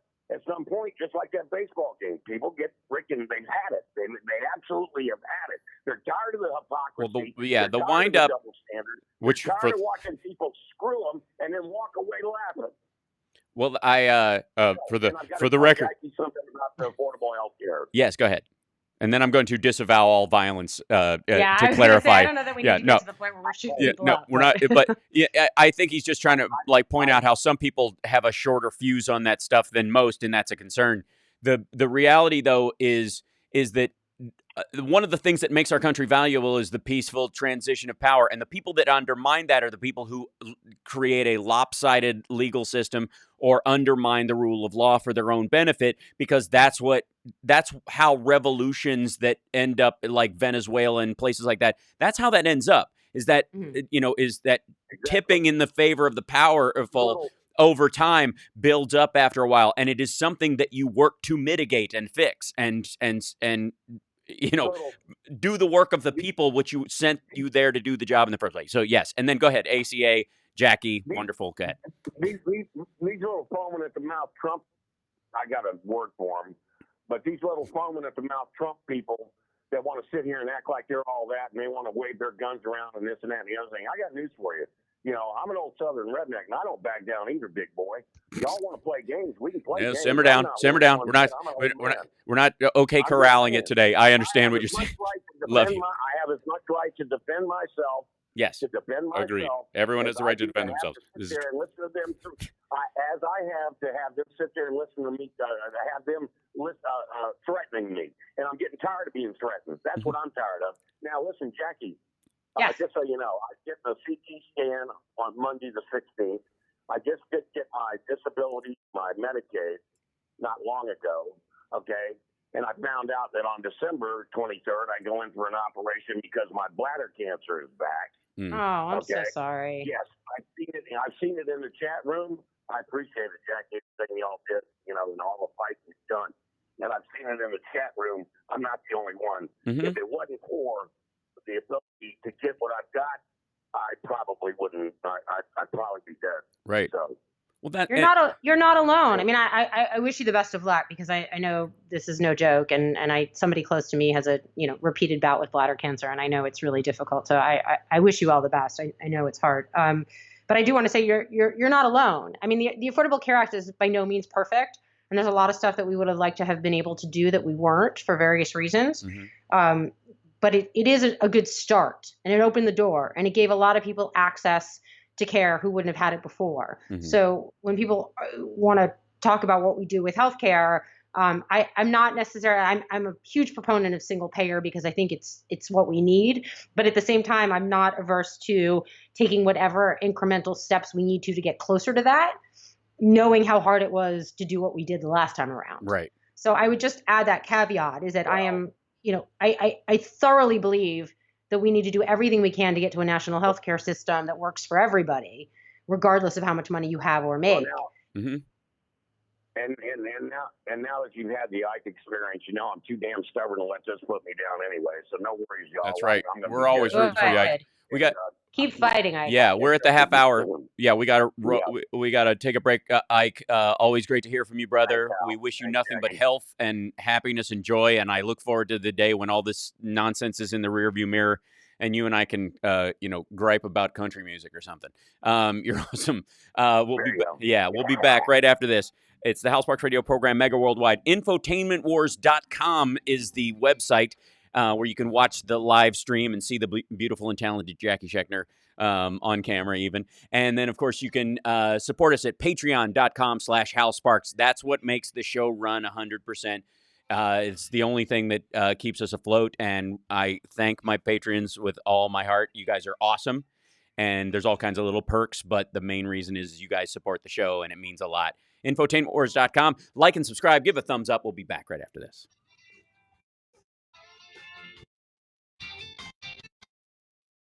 Yeah, thanks for bringing that up again. Can't Stop Lying too. The CPT has a new sponsor, and I told you about it, Hero Power, the thing I told you about yesterday, Jackie, where people can buy their own, the source of the power that they purchase. So through this company, yeah. So they're really cool. I got a recommendation to take the pop screen off and then talk across the mic. Does it sound any different or better? The pop screen's not going to harm anything. It'll just stop your P's and your T's from cutting or whatever. I don't have, this one supposedly has an internal one, so I took the other one off because it just covers. But I think they just want to see more of your face. That's not true. It's so. I love the assumption, but I don't think that's true. Yeah. Flattering. Sure thank you, Benny Loco, for the pH cancer super chat. Thank you so much. And I apologize if I missed any of the other super chats. Like YouTube's new thing where their studio, like the way you buffering is awful from Chicago. No audio at all. Mike, it's pretty strong where I am, so it's probably on your end. Thank you, Benny Loco. It sounds sharper. Oh, that's good. That's good. Yeah. Okay. I'll try it. And see, Wes agrees with me. Yes, it is. We like your face, Jackie. See, told you that. How basically the GOP's argument in Thursday's hearing was Hunter Biden's alleged cocaine problem means that Trump isn't guilty of anything. Right. Right.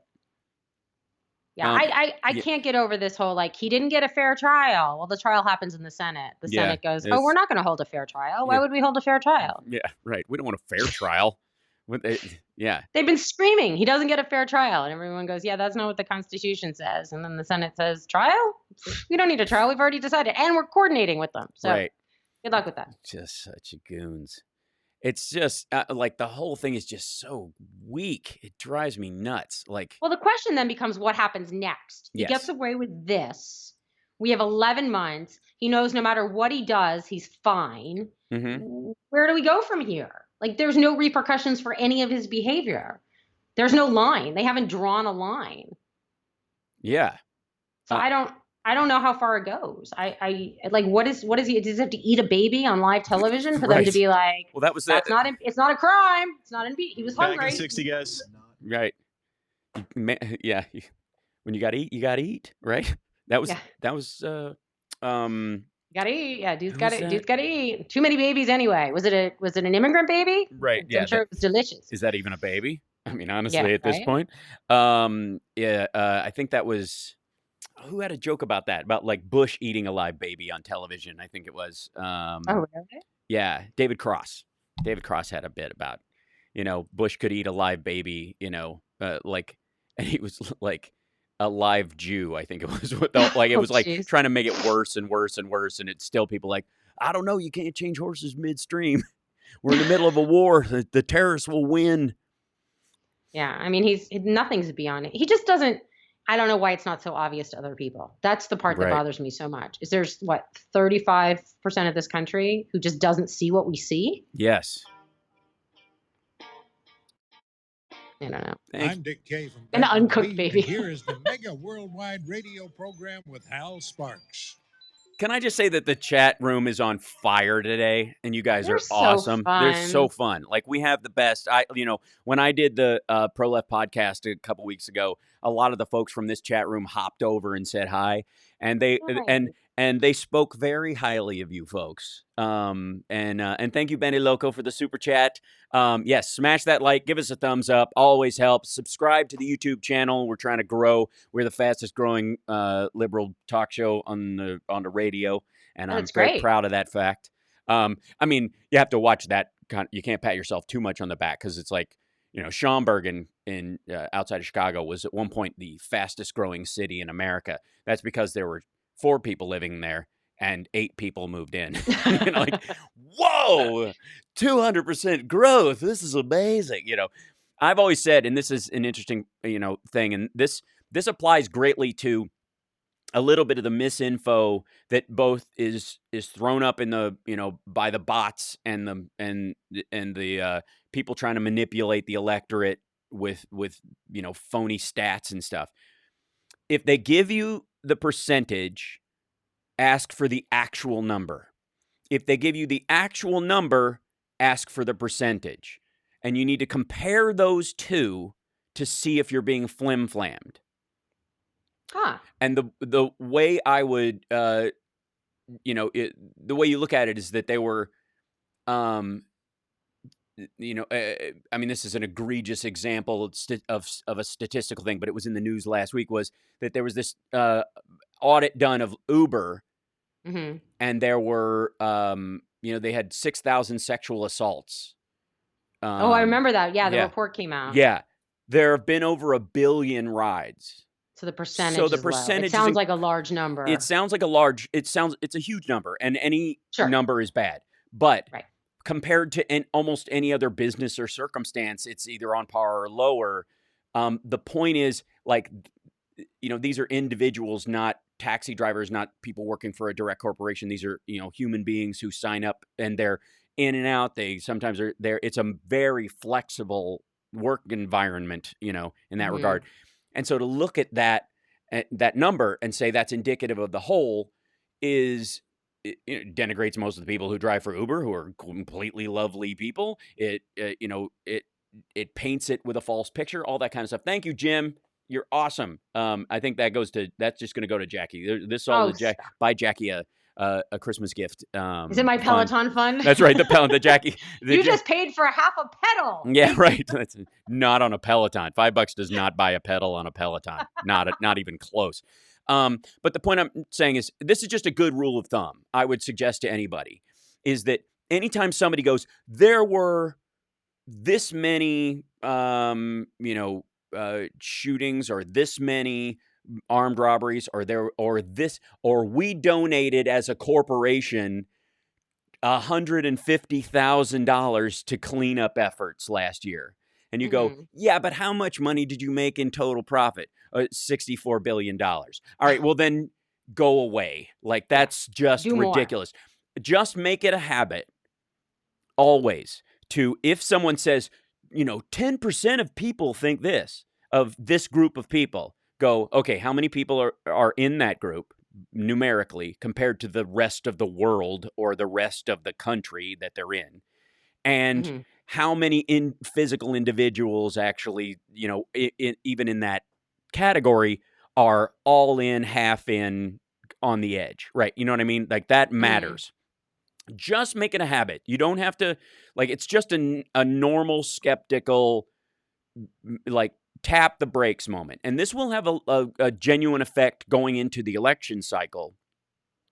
When you start seeing stuff up in your feed, when when the Russians, hijacked the Black Lives Matter movement in a couple of posts in these groups on Facebook, they did this constantly. And it was just to foment, discord, basically, between people. And it works. It doesn't work as strongly if you tap back a little bit every time you hear one of those details. Now, if they match up and it is an enormous percentage, an enormous number, and both of those balance out to point to a trend that needs to be mitigated or worked on or stopped in its tracks, then by all means, stand for that, right? That's when you know you can be all in. If you're only getting one side of that conversation, my gut reaction these days, after the last 3 years and during the 2015 lead up to 2016, is to totally be skeptical about that stuff, just out of caring for I think the skepticism's important. Yeah. So that's what I would recommend to everybody. If they give you the percentage, ask for the actual number. If they give you the actual number, give me the percentage. Because if you're going, there were 3,000 armed robberies in a city of 7 million. Right. That's less of a concern than 3,000 armed robberies in a city of 7,000. You know what I'm saying? Like, that matters. And if somebody goes, 50% of the people in this town support Donald Trump. How many people are in the town? 12. All right, well, come on. Then let's go talk to 2 of them, because I'm guessing that you could probably have a conversation with them. And then suddenly, I think about that too when they talk about fines on corporations, when a corporation is to pay a fine for some sort of malfeasance. And I think, it sounds like a lot of money, but the most atrocious one is dumping in the ocean. The most a corporation can be fined for dumping toxic waste in the ocean in a day, in a 24-hour period, is $25,000. The cost they don't care. Yeah, it's better for them to dump. That is cheaper than the tax on a warehouse they would have to own to store the stuff, like over time. If you're just based on cost-benefit analysis, it makes more sense to pay the fine than to do what's right. Yeah, we could buy this property, bury it like we're supposed to, cover it, surround it with a lead box, put it near a volcano where the earth doesn't care what chemicals are around it. Or we can, my buddy's got a boat. Let's just go out with 9 of these just take these 5 drums and, a week and go out into the ocean and dump them in. And we only get fined on the days we get caught. Right. The stuff's gone. You know what I mean? Or we can put it on a plane and fly it to hide it in Ukraine. With the server. Yeah, with the server. Right. I'm constantly amazed at that part of it, whatever. I don't know if we have another caller on the line. I thought there were 3, but I don't know if that person still is with us. He's still there. Oh, we good. got Robert in Florida. Oh, right on. Robert in Florida. Excellent. Hey, Robert. Welcome. How are you, Al and Jackie?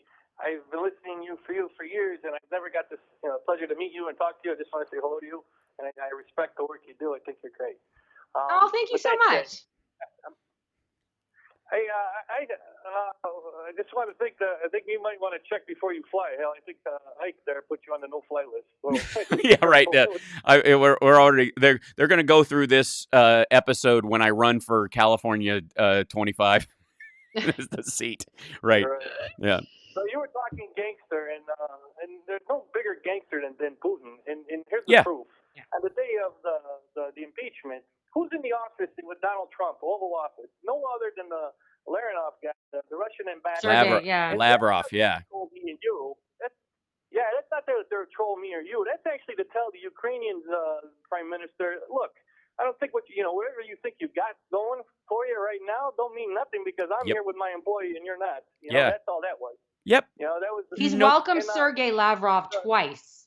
into the White House, and he won't give the Ukrainian president a White House meeting. Right, which, by the way, was part of the quid pro quo. The quid pro quo was you announce that you're investigating Burisma and and primarily the 2016 election because Ukraine, was attacking our elections, not Russia. So Putin can be let off the hook, and he no longer has to have sanctions against him. So his money no longer has to have sex. sanctions. I said sanctions. You hear what you want to hear. Sanctions against him. And although I'm for him never having sex again, just for the record.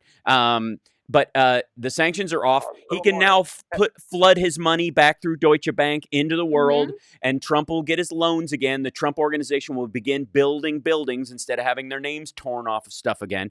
And which is the 100%, like 80% of that call was undo the sanctions against Russia. 20% was kneecap Ukraine in front of him and delay this and make it look. But the whole point was you announce, you get the meeting. He never announced. He never got the meeting. The quid pro quo is still in play. It is still ongoing. It wasn't that there was no quid pro quo. There currently is. Yeah, he hasn't gotten everything. I think there's still some of the money is still lingering. Yeah, that's right. Sorry, go ahead, Robert. Yeah, I got two things. Two things I want to talk about real quick, real fast. Is that things I saw during this, and I didn't listen to 24/7. There's only so much of those Republicans you could take listening, but I did hear to push them. One pushed the narrative that Zelensky never felt threatened. This, that, the other thing. His phone call with, first of all, he's in Iraq. He's between a rock and a hard place. He's got Russia on the right, and he's got Donald Trump, the employee, on the left. So his best move is to say nothing. Right? I mean, it's just like if, God forbid, you're and your head's split open, and the guard says, "What happened?" You say nothing because why? Because number one, the guard is probably the guy who got your head split, and number two, he's the one that's supposed to protect you in the joint. So you got to be careful how you say things and when you say things. That's right. The other thing that bothered me real quick is the prima facie. One Pennsylvania Republican mentioned prima facie, which legalese I believe means show me face. Bring the person. Yeah. And I guess show up for trial. And that Strunzel Pence. And but the thing is that it doesn't matter. Prima facie, what Donald Trump's letter to Congress saying when they requested the transcript, it was his own word. So how come no Democrats put up and said the prima facie is right here in ink, right here in paper. These are the words of Donald Trump. Right. This is what we're going on. This is why we're here.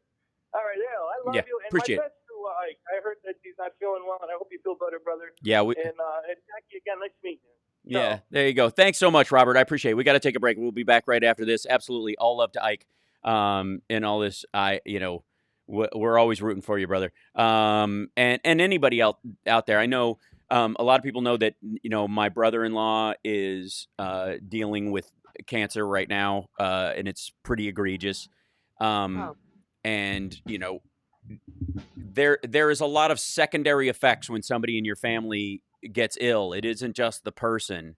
There's a cascading effect across, of stress and anxiety and fear that goes through everybody around them who wants them to heal, is worried about their mental state, their physical state, and all that.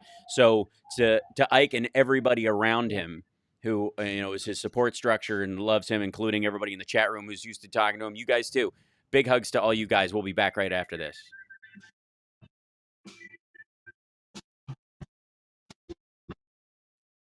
Did you hear this thing about the... We have full phone lines, by the way, Hal. Of course, because the trolls are coming in at the tail end because they know I've got 10 minutes left in the show, so they're like, want to bulldoze? Or is it...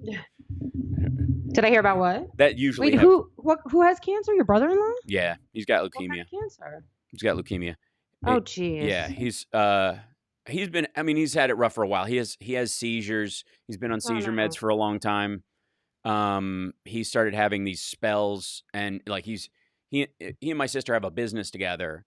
They run those trucks that like clean parking lots. So they, the sweeper trucks, and then they have a staff of people who do the cleanup and all that. And that's, and like it's rough work anyways.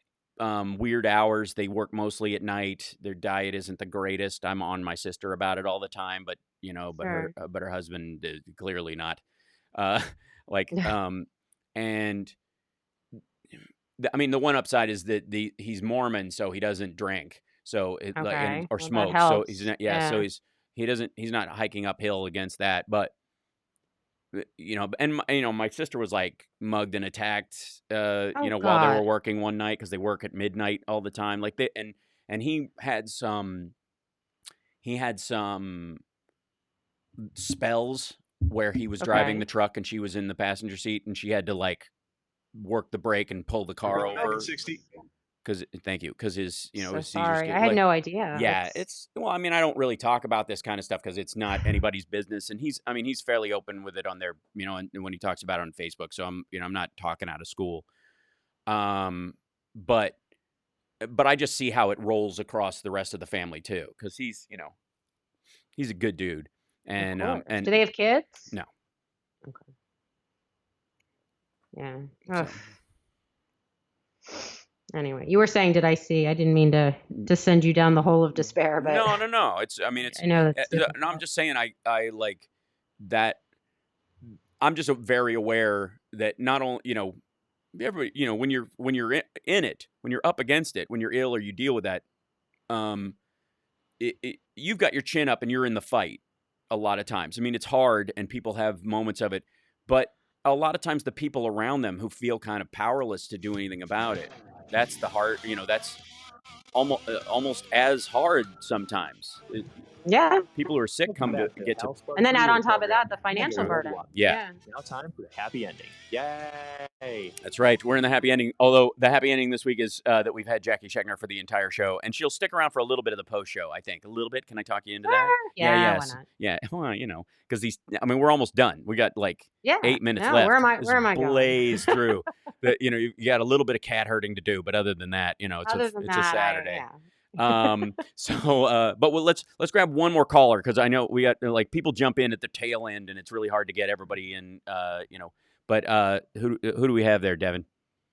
We have Bob out in Indiana. Cool. Hey, Bob.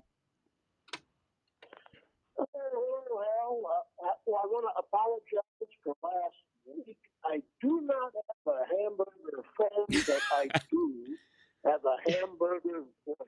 So you will pardon that. You sound better this week than last week, but I will say you do sound like you're talking through cotton. So I don't know if you. It sounds like you're in a kids movie where a kidnapping occurs and you're talking through the sleeve of your sweater. But it's No. That's my flannel mouth you're hearing. Okay, good. Okay, I'll take your word for it. That must be you must have a Bolton-esque mustache that is just the envy of everyone in the barbershop quartet. But go ahead. No, please, but forget that. And Miss Jackie. Yes. I know that you have been given a way beyond too hard a time by some people because of your work in healthcare, and I just say to them, tough noogies, and keep on doing what you're doing. I think it's great. Yes. Thank you. I want to one word. Mm-hmm. Amy McGrath for Kentucky. That's one word. Is that what? That's Is one it all word. flows together? .com. Yes. I Isolate it, and I think we need to get. I think she can put the turtle on his back. That's I like. I see what you're saying. We do not on the House Parks Radio program Mega Worldwide support animal cruelty, but in the abstract as a metaphor in this current, we're 100% behind you. I will say that she seems a winning candidate across the board. Like this doesn't seem like a mystery to me at all. Amy McGrath is a fantastic potential, senator for Kentucky. End of story. Like not even all Mitch McConnell aside, all that backstory. It matters not. The reality is, she as a candidate in and of herself, on the merits, would be great for the state. Period. And the fact that she's up against and would remove Mitch McConnell, removing a negative while adding a positive is an incredibly important thing. So, yes, we support Amy McGrath here. Yes. Well, I second the motion and have a great holiday. You too. Absolutely. Have a fantastic Christmas. We will be, by the way, thank you so much for calling. We will be having a show next Saturday, for sure. It's our sort of pre-Christmas episode. God knows what this week will be like. The vote will actually happen this week. Wednesday, I think they're saying. Yeah, Wednesday there will be a vote. It will go through. I believe that impeachment will pass the House. I am curious if they will stall in the Senate or try to rush it. They're saying January, and that up in January and out in January. I think they want to do it during as much of the holiday, like post-holiday, when people are getting back to work, because people tend to be hyper busy right after the Christmas holiday. That's true. As far as news, it's like August. August used to be the month because everybody's getting ready to get back to school, and you're buying school supplies, and you're dealing with teachers and if you move, you get into a new school. So August was a great month to dump news for a long time. It was the dead news month. Yeah. And that's changed entirely because of the 24-hour news cycle. But and I think the same thing will be mildly true of this. But if there is a time when people are distracted and away from the news, it'll be right after the Christmas, New Year's holiday, school break, the winter. Yeah, I mean, I the only thing I can think of at this point is if there's a way to rally protest in the areas that will greatly impact Republican senators who might be vulnerable. Like, that's the only thing I can think of at this point that might actually make a difference. Yeah, the only rough part is that a lot of those states are going to be covered in snow during that time. Yeah. It makes those kind of rallies really difficult. But online efforts being what they are is great. Yeah. And here's the thing. Support positively candidates you believe in. Like you guys know I take it to the mat with these Republicans, like on Twitter and all that kind of stuff. But we make a point of supporting people that we think are doing some good. And I retweet and push people who I think need their voices heard. I'll even say this to myself. Over the holiday season, make a commitment to do 20% more of that. It's not a lot more, but seek out the good news, the good candidate, the beneficial storyline, the example of things working, because that's what we're shooting for. And it reminds people it's possible, because sometimes the goal is to make everybody seem like functioning democracy is impossible. That is certainly part of the Putin playbook.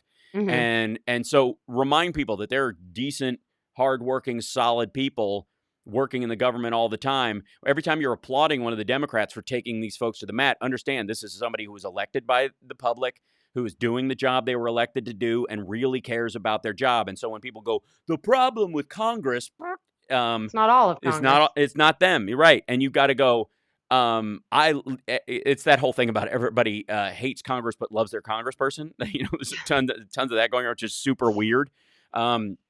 And that goes, oh, you're just at war. I see. With your fellow Americans. Okay. But the goal should be like, if you see somebody in a district that says something you support, fire that up. Hit it. Stick around for the post show on the YouTube channel, infotainmentwars.com if you would like. Patreon.com/HouseBarks. Really think about becoming a supporter. Just, a good Christmas gift to the show is saying you'll do it for a year at even the lowest tier, or even, a buck, the $5, the $10, whatever you can do a month, will help us grow through the next year leading up to the election. That's what I'm pushing for. So I really appreciate you guys. Don't forget, cameo.com/HalSparks. $5 out of all my cameos from now to through the holidays will be going to Project Angel Food. Put me to work. My goal is 1,000. I want to be completely exhausted doing cameos. That's what I want to do. I want, if we could give them that check from you guys and everybody, I would love that. So take care. We'll see you next week. And say bye to Jackie, everybody on the radio. Hi, guys. Jackie. Thanks for having me. This was super fun. Absolutely. We'll see you guys next week.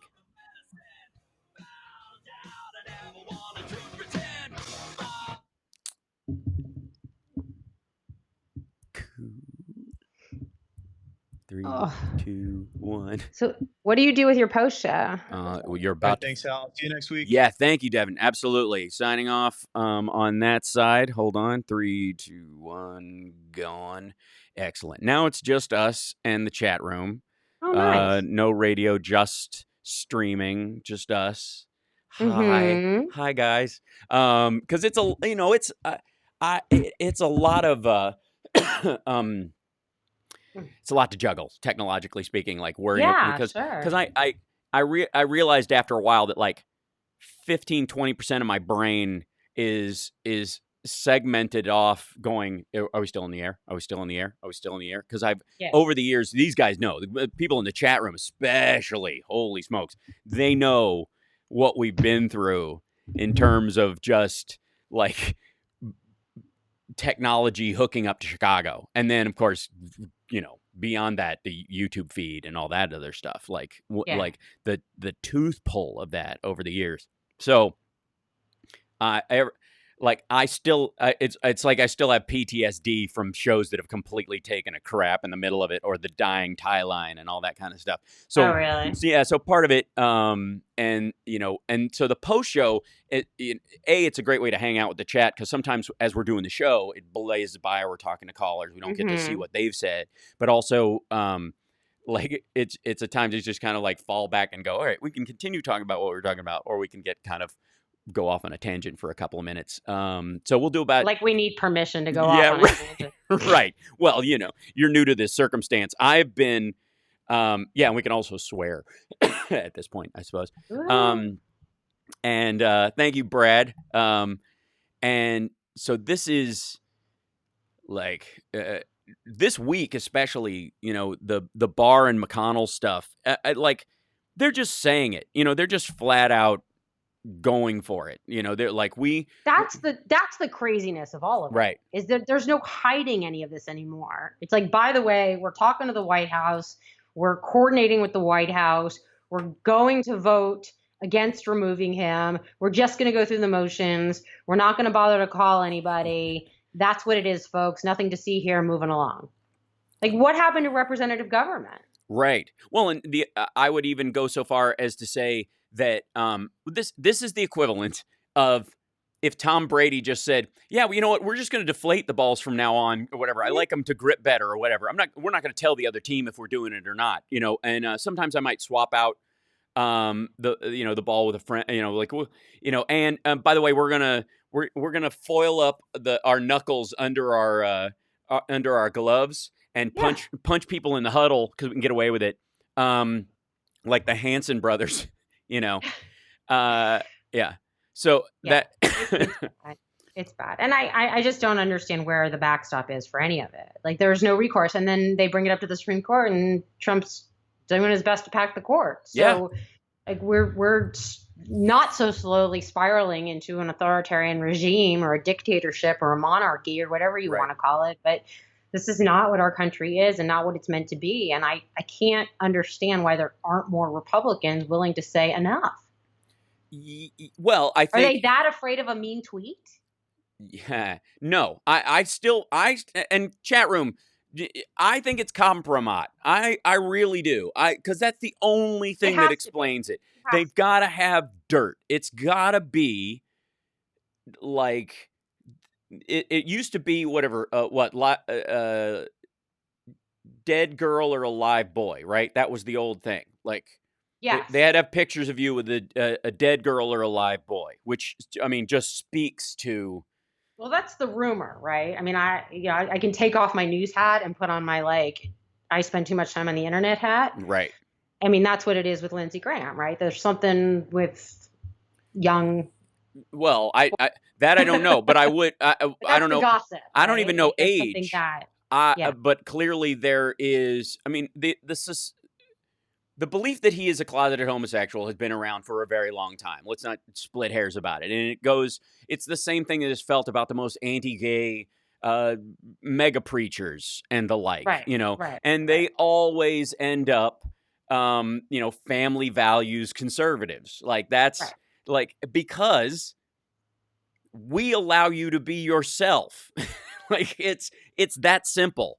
Their side does not. And again, I have a tremendous amount of sympathy for closeted gay conservatives who've been living a lie their whole lives, because they don't happen in, out of nowhere. They occur because they were raised by their family to hate themselves pathologically from childhood. Shame, ignominy, abuse a lot of times, physical denigration and verbal abuse all the time, to the point where they externalize that hatred onto other people.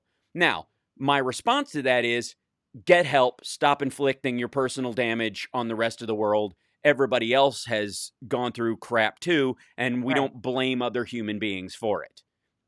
Like at a certain point, I'm an adult. Anything my parents said to me when I was 8 is my responsibility, not theirs anymore. Yeah, because even they were doing the best they can. The minute people go, well, he was raised by bad people. Well, those bad people were raised by worse people. Like, arguably, you could say the family is getting less bad over a huge arc of time, right?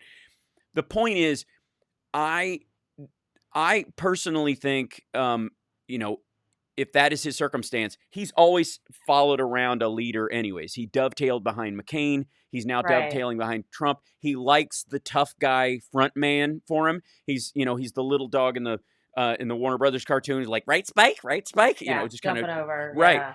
Yeah. And I think that's the essence of it. Like I said, and I have a lot of sympathy in the abstract for that. You do? Well, just because I recognize it as a reality that I couldn't wrap my head around. I've always been allowed to be myself. Okay. And here's the thing: growing up in Kentucky as a young kid in a redneck town, one road, I could have come out as gay to my family and been fine, because that's the kind of family I have. Right. Okay. So that's. I had 4 kids I used to run around with. 2 of them are gay. Okay. 2 of them came out as gay. 50% of my childhood friends were gay. Both of which didn't come out of the closet until after they moved out of the state. And they moved north. You know what I mean? They didn't move to Tennessee and come out of the closet. One moved to like Michigan, I think, and the other was upstate New York. They were out of the effective South. They were in an urban hub when they came out as adults. No, that makes total sense. If you feel like you can't be yourself, with the people that you're, I mean, it totally makes sense. Mm-hmm. But I don't think it's an excuse at this point for whatever Lindsey Graham's doing. No, not at all. And especially considering the current society, because even a volume of Republicans, at least on paper, say, I don't care if you're gay. Like, whether or not they support you, or they think pride marches are necessary, or they get angry about that stuff, is immaterial. They're 1,000 miles away from where they were in 1955, right? You know what I mean? Like they literally are like laissez-faire about the whole thing. Milo Yiannopoulos was a hero of the right. Mm-hmm. You know what I mean? He literally only lost his position with them and status when he said that there's a special relationship between older gay men and minor gay boys. He went into that realm. That was apparently the kick point where he was tossed out and they castigated him, and he's persona non grata. But up till then, he was like he looked like the guy to replace Andrew Ridgeley in Wham. Like, he played the part of... But that came around when there were enough relatives and friends of Republicans who were coming out that they were willing to say, oh, okay, maybe it's not so bad because the person I love is gay. That's right. And I would argue, having been on Queer as Folk and having played no small part in kind of pushing that idea, that the whole title of the show meant there's not as queer as folk. There's nothing as weird as normal people. Gay people are normal people. That they have one variant difference in their life. The rest of their life is just like you, on a lot of fronts. Is that what the title is? Yeah, there's not. I never knew what it stood for. Queer as folk. It's a British phrase. There's not as queer as folk. Is an old phrase about there's nothing as strange as normal people. Is what that means. I love that. I had no idea that that's what that meant. That's awesome. Yeah, there's nothing, and you could argue that it even goes deeper than that. There's nothing weirder than being normal, because what the hell is normal? If you find a normal person, I'm normal, I'm weird. fine. Yeah. You're like, yeah, you are. You sure?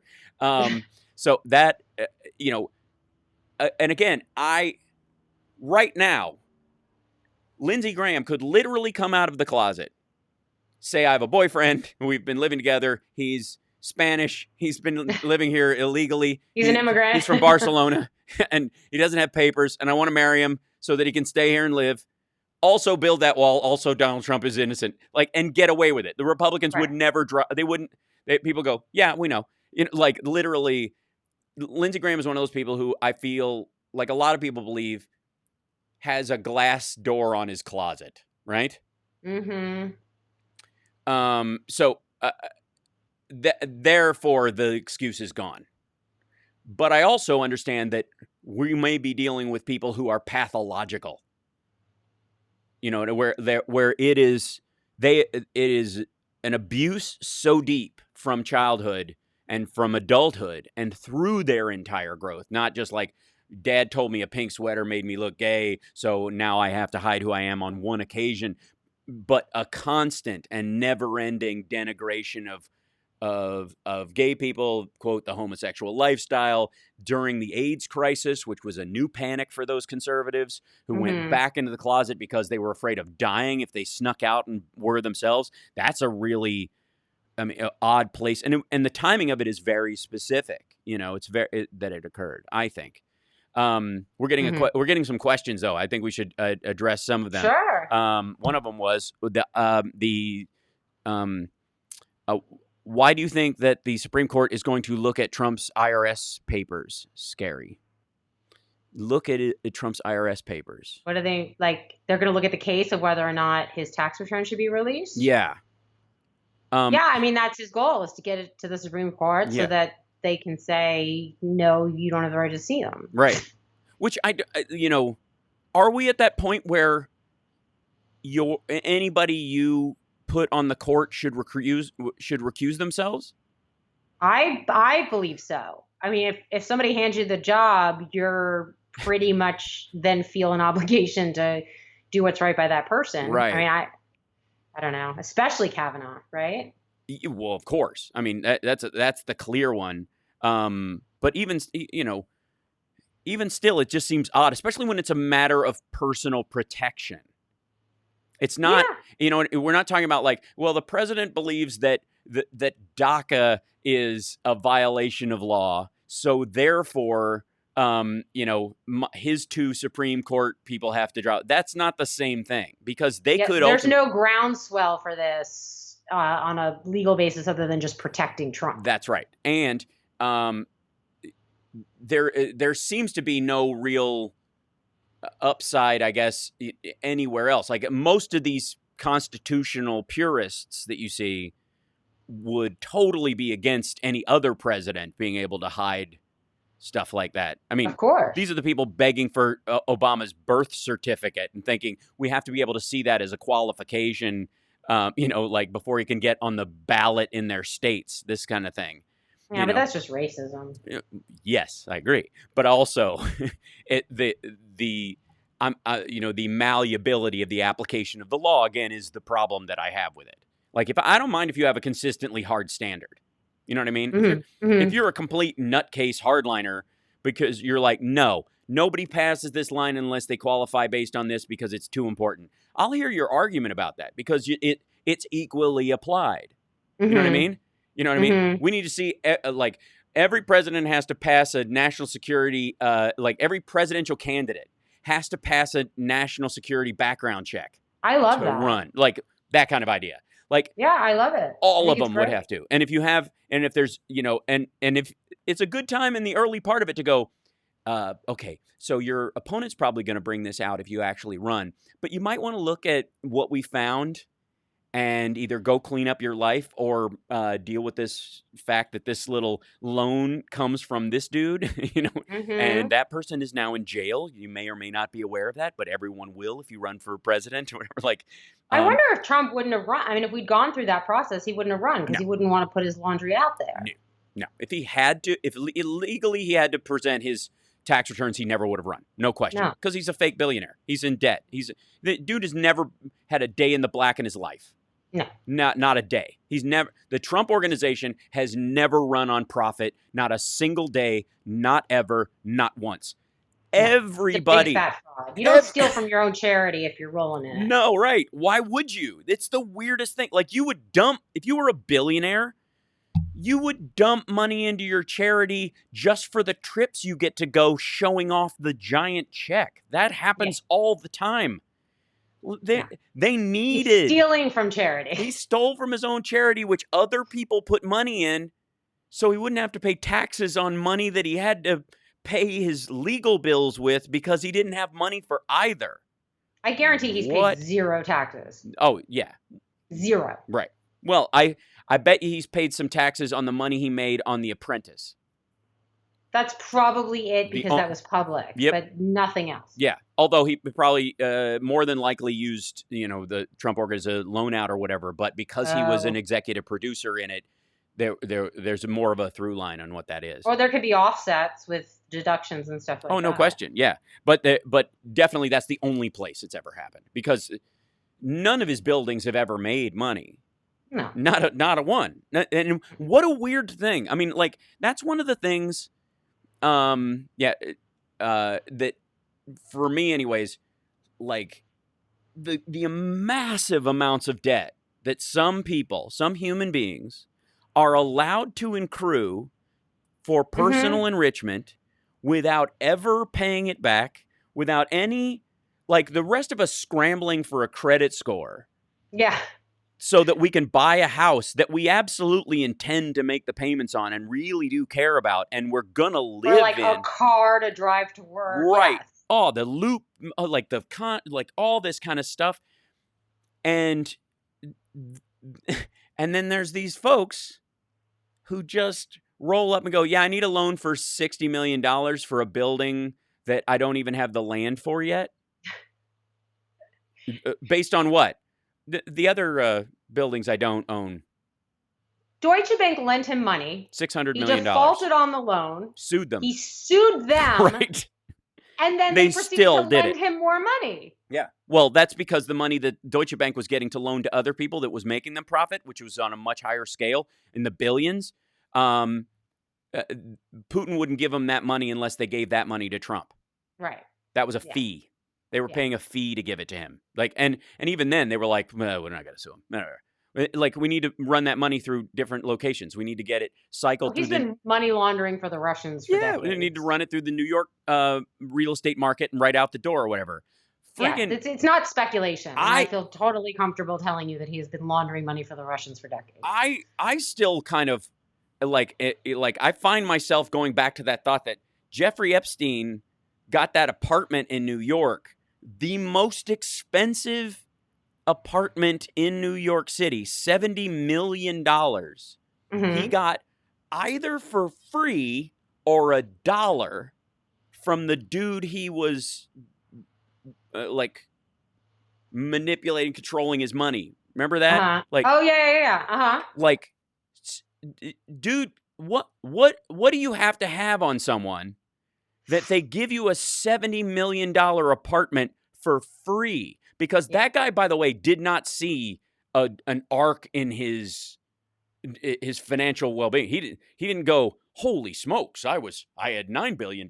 Now I have 65 thanks to the financial acumen of Jeffrey Epstein. No, it just stayed at the same, and magically here's an apartment. That also, by the way, in the real billionaire world, because that dude is a real billionaire and a creep, and I'm sure Epstein has, video, and that's a whole part. But that dude was able to give $70 million in an apartment. Just here, take this. It's the most expensive apartment in New York. Give me $1 and it's yours. Yeah. Meanwhile, Donald Trump has to pilfer $2 million out of his own personal charity to pay his bills. And I'm supposed to believe he's a billionaire? Are you kidding me? No. Nobody thinking does. Mark Green says that's our boy Les Wexner from Columbus, Ohio. That's the guy he was... Les Wexner, the guy with the billionaire? Yeah. I think so, yeah. I don't understand how banks continue to give Trump billions knowing they'll never get it back. The only reason I can think La Maison Duchette the only reason I can believe that they would do that is because there's a secondary benefit. There's a secondary benefit. Yeah, that makes sense. If there's a Putin, there's another side to it. Yeah. Here's the thing. I'll run like $90 billion. We'll launder all this stuff. You're going to toss $600 million to my friend Donald because he's going to do me a favor over here, help us move a little more. He'll get these sanctions pulled back by attacking Ukraine, making them say they did it when they didn't. They'll pull the sanctions. Then my money can move anywhere around. Hal, any more on Rudy making a propaganda movie? Only that's the last thing I said was I heard he was over there filming his interviews because they're going to do a documentary. They're trying to do a Citizens United movie on Biden leading up to the election next year. That's what Rudy's been doing while he went back to Ukraine. That's what this is. It's interesting, too, because Natalia Veselnitskaya, the Russian Kremlin-connected lawyer who went to Trump Tower to peddle alleged dirt on Hillary Clinton, also shot a documentary around Capitol Hill explaining why Bill Browder wasn't the great human rights champion that he was, like trying to attack him for trying to get a law passed that against the Magnitsky Act. Yeah. That he basically that instead of Bill Browder fighting to honor the memory of his friend who was tortured for uncovering an incredible amount of fraud, that Bill Browder was somehow the enemy. So it's basically the same playbook, is what I'm trying to say. I'm taking a circuitous way of saying it, but that somehow the whoops, we froze. Jackie froze. We had to have one moment. So that's what I did. You froze for a second. I froze. Did I freeze in a good position or not a good position? You were thinking, but mid thought. Back up and say what you were saying again a little bit. Oh no, just what I'm saying is that so it's the same playbook, right? It's the same idea of creating a fake documentary about something to create a false narrative that's the opposite of what's true. Yeah. And so it worked on some people when it came to Natalia Veselnitskaya trying to peddle it on Capitol Hill because there were members of Congress who were willing willing to hold screenings. And they're doing the same thing. And the information's so muddled these days anyway. Right. That he obviously believes that this is going to work. Well, and also that when you have people going, well, who says you didn't do something like that, is enough of a sentence to counter an actual piece of fact against someone. Like, so somebody goes, this guy robbed a bank. You're like, what? You're trying to let me believe you never robbed a bank? Like, that's the argument. This is the argumental level that we're at right now. Like, we have video of the bank robbery. We know we did all this kind of stuff. And the response from the defense attorney is robbing a bank even a crime? And secondly, why are you bothering my client? You've been after him ever since he went on parole.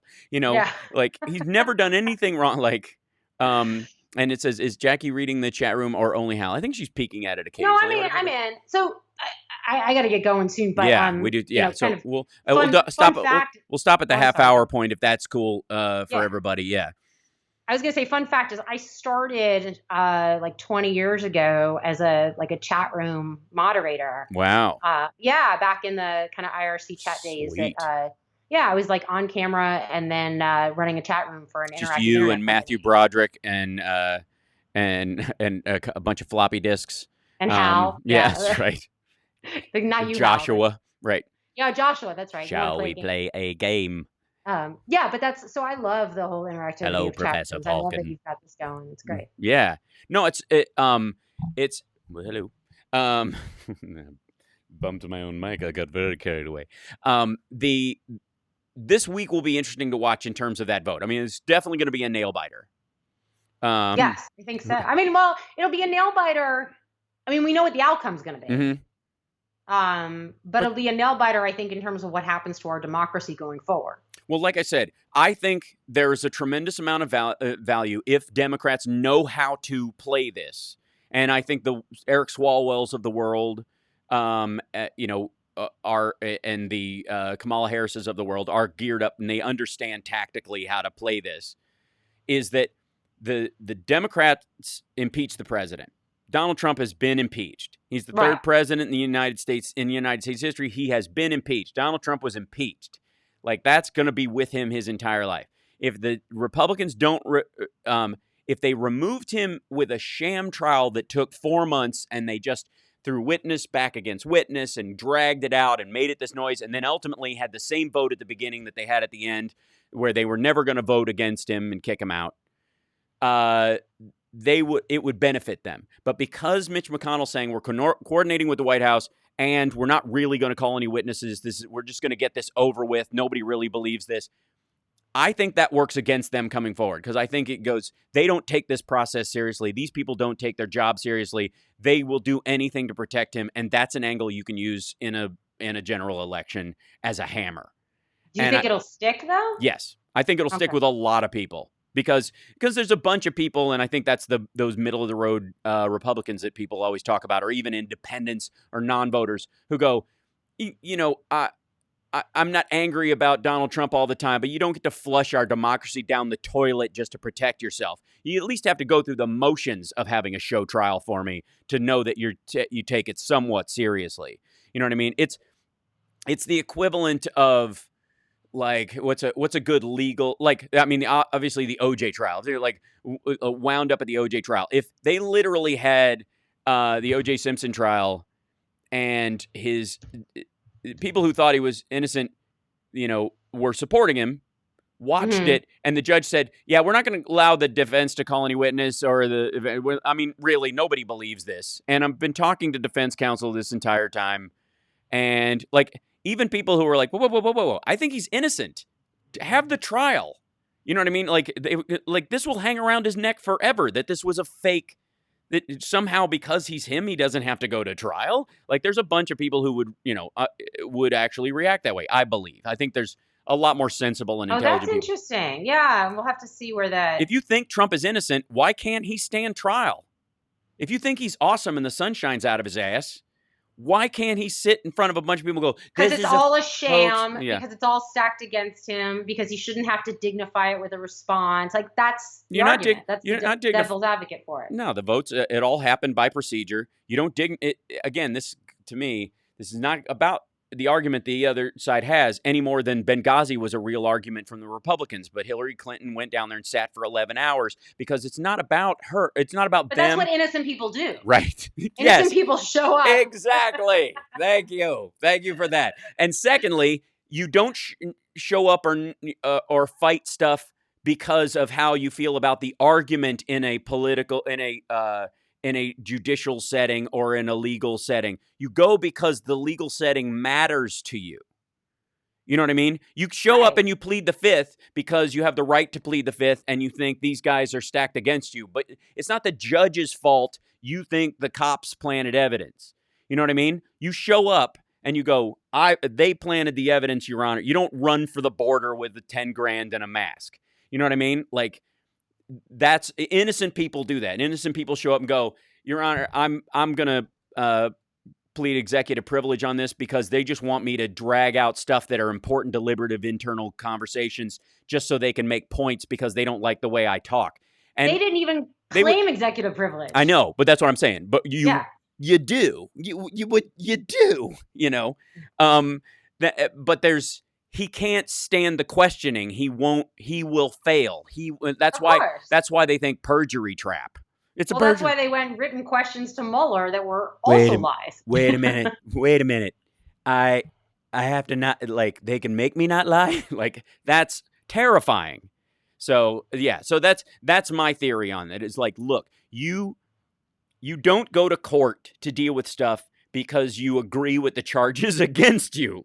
That's just ridiculous. It never is. Like, no one who pleads innocent to a charge or not guilty to a charge is going to court because they support the argument of the prosecutor and the prosecutor doesn't show up to prosecute a crime because they agree with the defense. Like, that's just, what is that? You show up because you honor the institution of the court itself and you believe you can win because you believe you are innocent. But the reality is he knows he's guilty. They know he's guilty.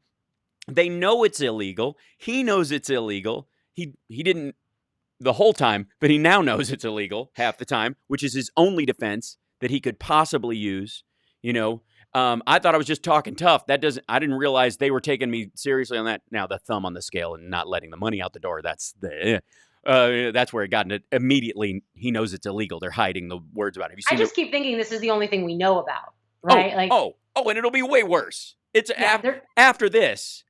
He's not going to get removed from office, but between now and the election, literally, there are going to be entire rallies where he says almost nothing but Russia, help, and pretty much China, Ukraine, whoever else he can call on. That's right. And the problem is Russia doesn't want Trump as president. Russia wants chaos in the U.S. system.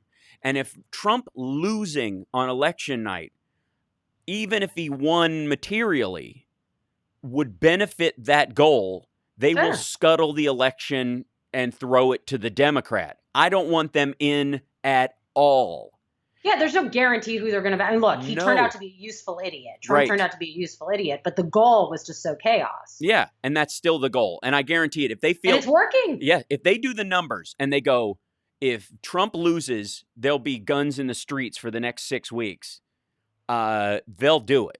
If they think that's what would actually occur, that's what they'll go for. Because can you imagine being at war with someone and you get ready your soldiers and there's a fire and everyone's playing the drums the night before the Braveheart battle, and you send your scout up to the hilltop and you look at the army you're about to face and they're punching themselves in the face and shooting each other, and you just go back to camp and report yeah, guys, I don't think we're going to have to work tomorrow. These guys are beating the crap out of themselves.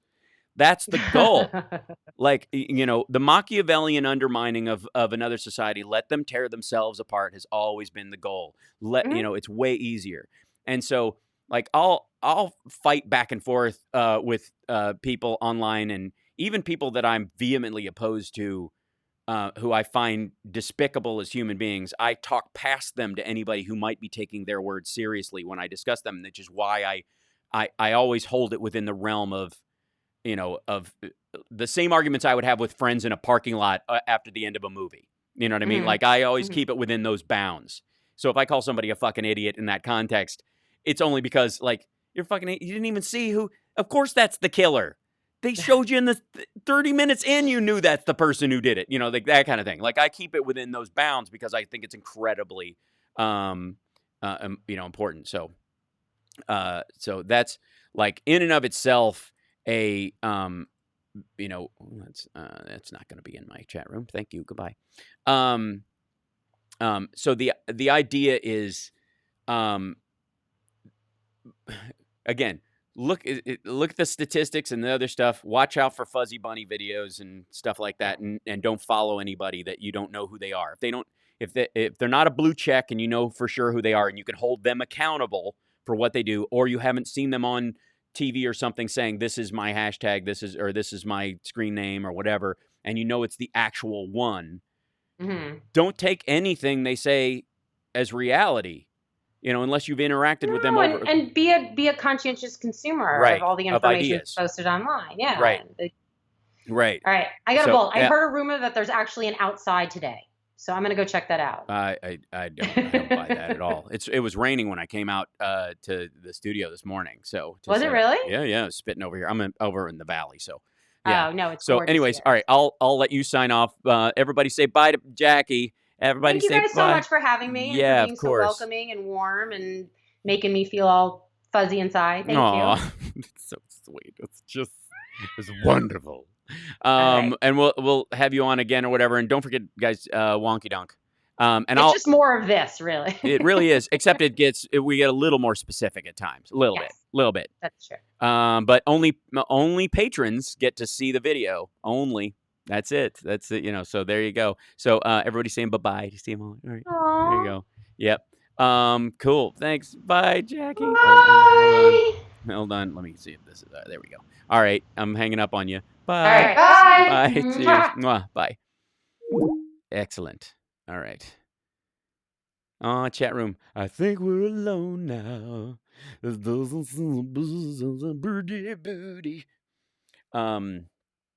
Let's see if we do that. Oh, that's a giant circle. What's that? That's funny. All my screens are all messed up. 3. That light. Sorry about that. I have to sit my head in one position, otherwise it won't. Hold on. I think I have a solution for that. Yes. Swamp. Picture in picture. Yeah, it's a little bit better, I think. There you go. Yes, you can swear. It's beautiful here in the desert. That's lovely. Wonky Dunk is Jackie and I have a podcast on the Sexy Liberal Podcast Network. And it is we basically go through all the like legalese and the weird loopholes that exist in bills, and it's sort of an argument for process and stuff, but also to help explain some of that stuff. Thank you, guys. Oh, Carl, good luck. His tow truck. Oh, is Jackie gone? Who was finished playing Star Wars Jedi? The which game? The Xbox one? Which game? I missed the top of that conversation. How my mother had major back surgery 2 weeks ago. Is she doing all right? Please keep her off the opiates. Don't hopefully find some pain management it's a little better managed than some of the garbage they're handing to people. That would be lovely. I would hope for that. That would be pleasant. Please. There we go. I'm gonna say hello. All right.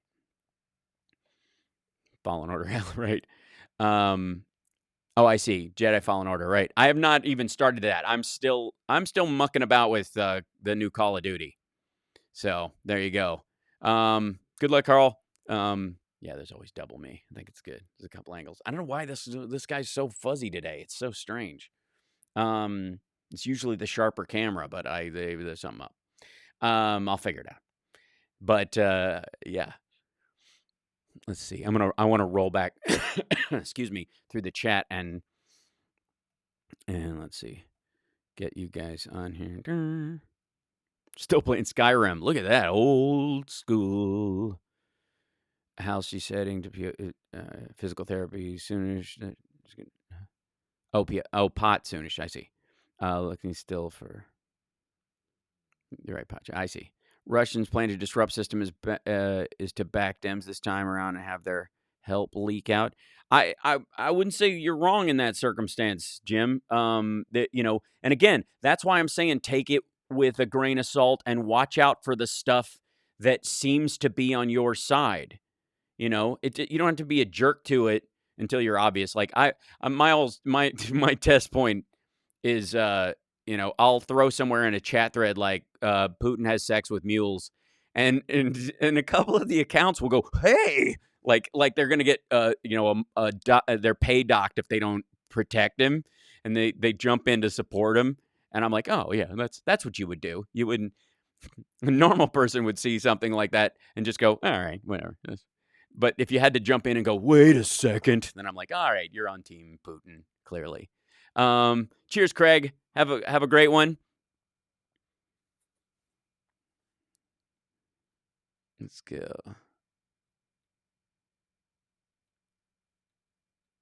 Carl has auto problems that required tow trucks plural. That's how badass he is. Holy smokes. That's impressive. Twitler is playing Call of Duty. Guitar Hero is not a bad thing. There's the rock star version of it where you play an actual guitar is kind of fun. It didn't track as fast as I liked, and you couldn't play. You had to play kind of mechanically. If you were playing a rock song that plays sloppy, but you played it the way it's actually played, there'd be weird kickback. It would consider it a loss. And I'm like, I played that riff exactly like it's on the record. And just because I didn't hit the fourth note trill on that one exactly, it's because he doesn't. Whoever's playing it, their pinky gives out after a couple of flickers, and yeah, it's annoying. Yeah. So hold on, get that in there. Yeah. So if you become a Patreon, over the holidays and stuff, and if you do it soon, because it's next week. I don't have one of those things. It doesn't charge you till the end of the month. So if you get on and get out, you'll probably be able to see it anyways. But I'm just saying. There's all kinds of extra pluses to being one, and it doesn't cost that much, and it's super helpful. Patreon.com/HalSparks. There you go. You guys are wonderful. And by the way, some people have are getting scripts. I had to wait a period of time before sending those out, so it does not, because I'm not selling them. They're gifts for being supporters, and to make that clear, I can't send them out right away, or there's all kinds of legal problems. So it's a gift. You're not paying for it. It's a plus that I give you because as a friend, I love you. So if you're getting one of those, you'll get it before Christmas. They're going out this week. So there you go. Ending boss for Star Wars Jedi Fallen Order, someone you never seen coming. Oh, now I have to play it in hours and hours. It's the Hal Sparks ornament. Hal has an orb coming out of his mouth in the small picture. Oh yeah. Oh. It's my background light. Sorry. It's just the angles of everything. I wasn't able to set my light up right this morning because I was running around I was trying to get Jackie on the air. Mm-hmm. Yeah, there's the higher tiers, there's like gifts that are like Lab Rats or Queer as Folk signed scripts and that kind of stuff. So there you go.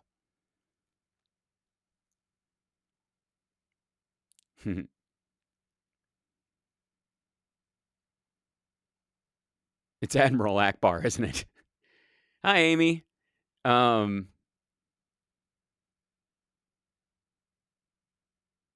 Amy, did you send the box of candy? I couldn't it seemed to be in a separate thing. Yes. Thanks for bringing that up, Can't Stop Lying. If you want to send Christmas gifts or support the show and you don't Patreon and you want to send a cashier's check for to buy a house, that's fine. You can do that. I'm totally for that. Do it anonymously though, so it can't appear that I'm bought off by my donors.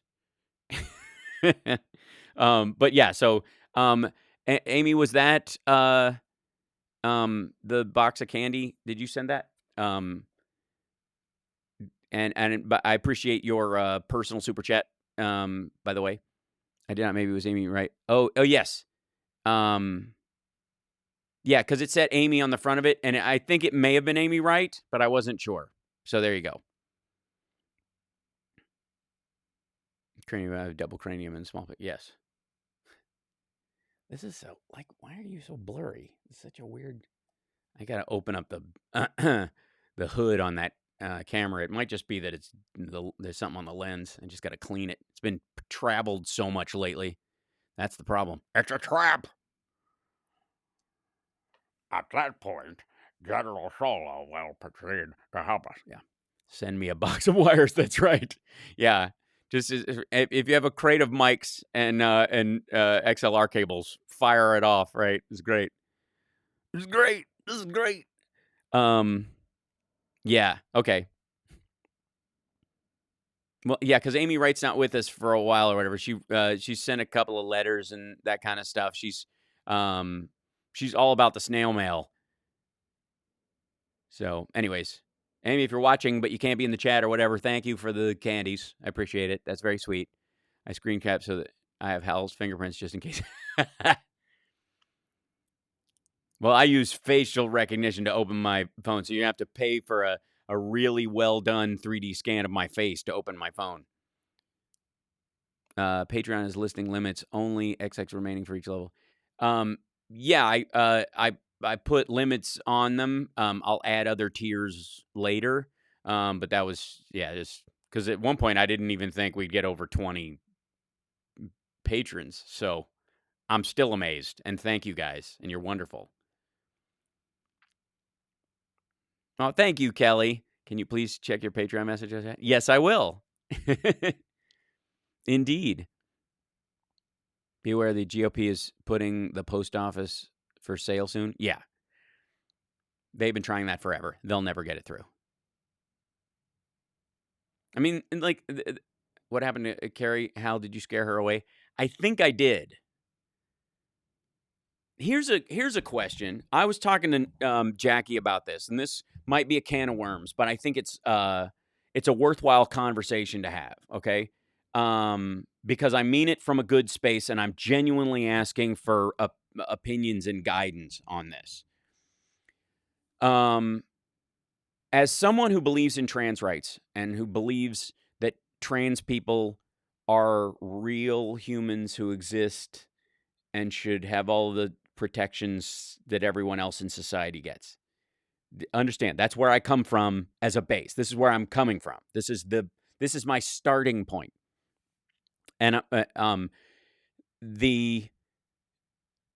is there a duty to refuse to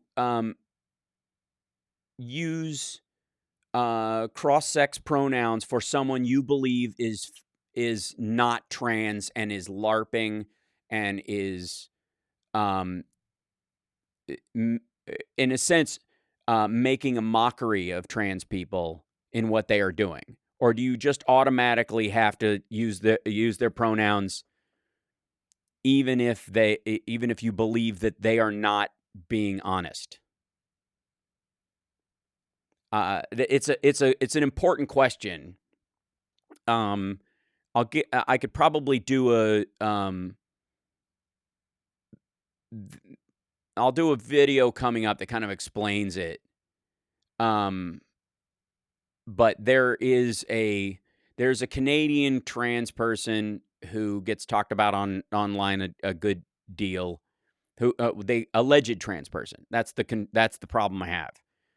Who is, I believe, LARPing as trans, is a sexual predator, is not trans, and thank you, Jack. Holy smokes, bless you. That's great. Thank you for the sticker. That's fantastic. Right in the middle of me just being all nervous about this question because it's important to me.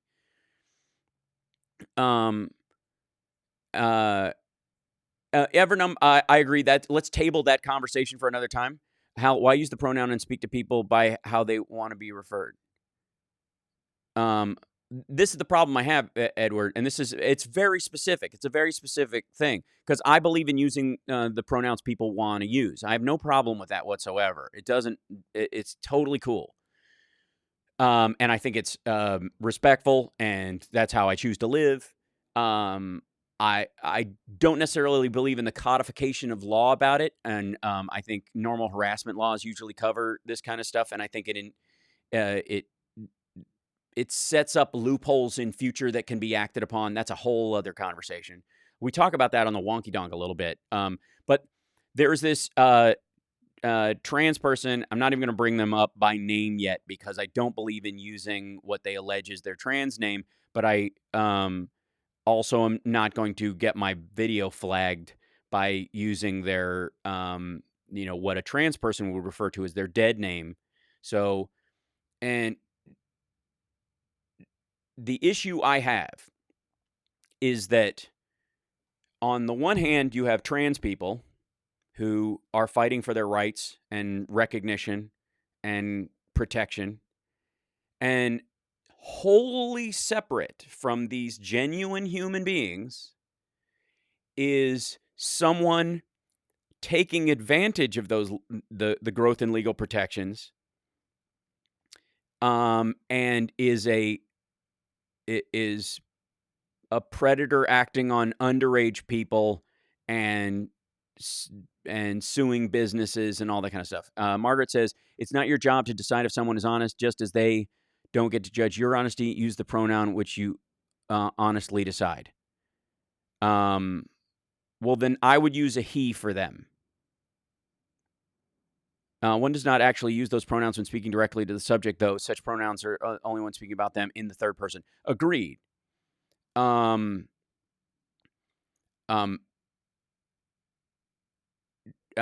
are too. Yikes, sexual predator. Oh, heck no. Then I won't give them that respect. Here's the problem, though. If my video airs in Canada and I don't, even though I support trans people, I believe trans people, but I do not believe that person is a trans person.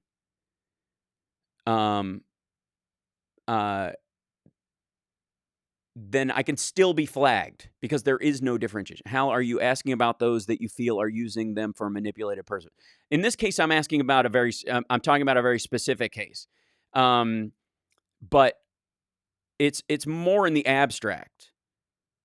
That definition, like most trans people, this isn't an issue with, but this person files lawsuits and harasses people, is a complete fraud. And unfortunately, in the codifying laws protecting towards equality that Canada has been drafting and attempting to do, which have a lot of positive effects. The negative effect also in sort of the soft creation of the law, how non-specific it is.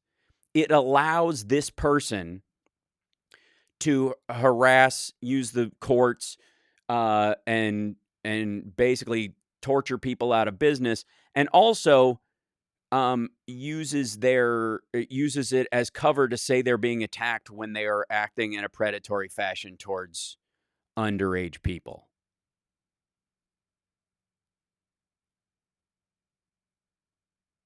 This sounds confusing till I know more. I get confused.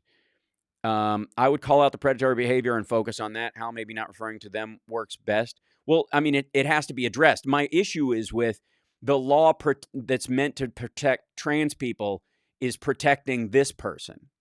And I do not believe that is right. I believe that they are frauds. I believe that they are LARPing in their life, dressing in female presenting clothes, much like someone would dress goth as a costume. But there's no legal protections for people who dress goth. There are legal protections for trans people. This person is taking advantage of that and attacking people. Isn't that kind of like the argument that we can't let trans people into bathrooms because of what straight people do? Well, that's the concern. It's not. I'm not saying don't let the trans people in. I'm saying you should be able to call out those straight people as not trans, and specifically say that's the key point of this, Ginger. And I appreciate you bringing it up. Because that person has nothing to do with the fact that trans people deserve to go into the bathroom of their confirmed gender for themselves. The problem is the legal wateriness of the entire thing allows that person, that fraud, to use the law as cover, and they are being predatory. I feel like it's such a low number that it actually works against the people it would protect as a whole, and it's not worth that to make the distinction. The problem is that this person is, like I said, using the law to sue people out of business and putting a bad mark on the trans community. People are pushing back against trans rights laws in a couple of different countries, and it's one of the things that holds back the laws here that protect them, because of LARPing assholes like this person. If we give in on that, we have to torpedo legislation because of one or two exceptions. No, it's just I would say this goes even beyond the legal aspect of it. It's not your job. It's not our job to do that. Okay. Here's the thing, though. If I refer to this person, this is all this is about. If I refer to this person at any point in dealing with laws and stuff that are getting passed in our country, or if that person is used as a legal hammer to stop trans rights laws in our country, the irony is that if I refer to this person as I believe they are, a fraud, and use the pronoun that I believe is true of them, I could get a strike on my channel and my video could be pulled, and I could lose my monetization status, for example. And at the same time, I would be at the same time saying that person who is a fraud is the same as the trans people that I do believe in using the pronoun that they prefer. Right? That's the issue. Airplanes have unisex bathrooms. Yeah, but they're one-person bathrooms. Those aren't two-person bathrooms. I would likely default to the label that those in the group use to refer to them. So if the majority of trans folks refer to that person as one of their own, then I would use it as well. Well, most people who talk about them online, for example, Can't Stop Lying, refer to them using the other pronoun, but speak of them as though they're a fraud all the time. But they only use that pronoun for them, the she pronoun in this case, because if they don't, they'll get a strike on their channel, even though they don't believe it. Invite trans peeps on a show and talk about how to recognize authentic trans. It's a great idea. I mean, that's why I'm kind of farming this idea. I'm just floating this idea of how to deal with it, because it's if you believe trans rights are important, then this will ultimately matter and come up and have to be dealt with. That people can't take advantage of this. That's that's the issue. So, let's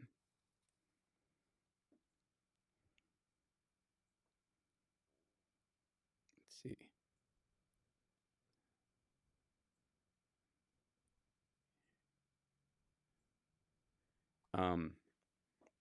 So that's, I mean, this is really gather any evidence you can bring your concerns to someone who is trans that you know and see what they say is all I can think about. There are a lot of, I know several trans people who have the same problem with this person I have.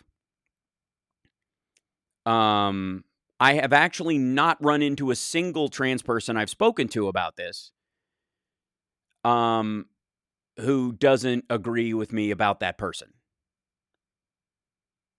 Not a one. Not like even the most like egregious like uber left ones, like at the trans rights event that Steph and I ran into each other at a while back. Some of the people I know from there totally agree about this person. The issue is, and this is the tough part, is that due to YouTube rules and Canadian law especially, if they believe you to be misgendering a trans person, you'll get a strike and your video removed. So speaking honestly about this person is a very difficult thing. That's why I think, that's why I call them this person.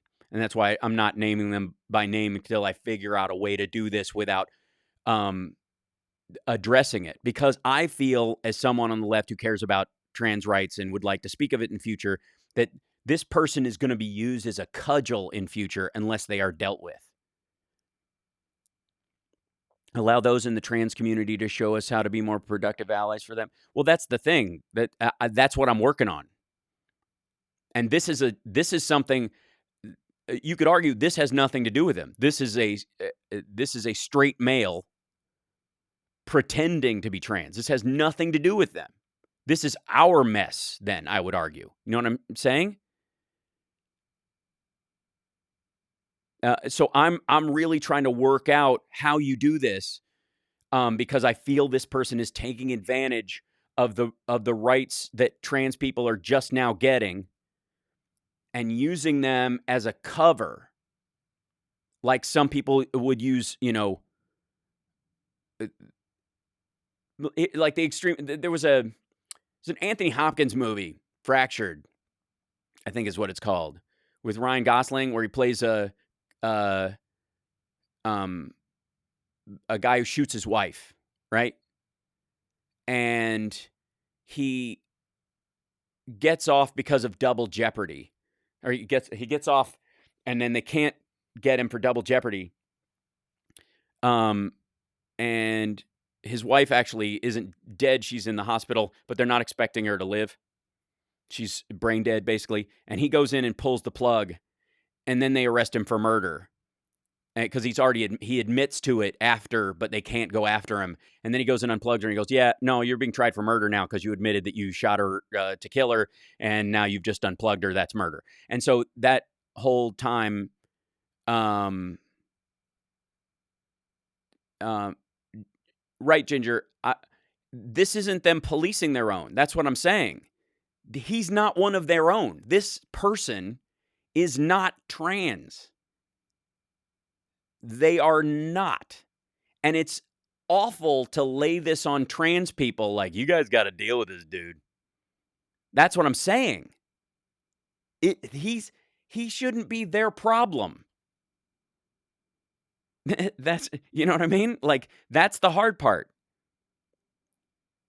And if you lay this on, like, you guys got anybody who even, pretends to be trans for any reason is a trans internal issue that they have to deal with when that person is clearly LARPing and gross.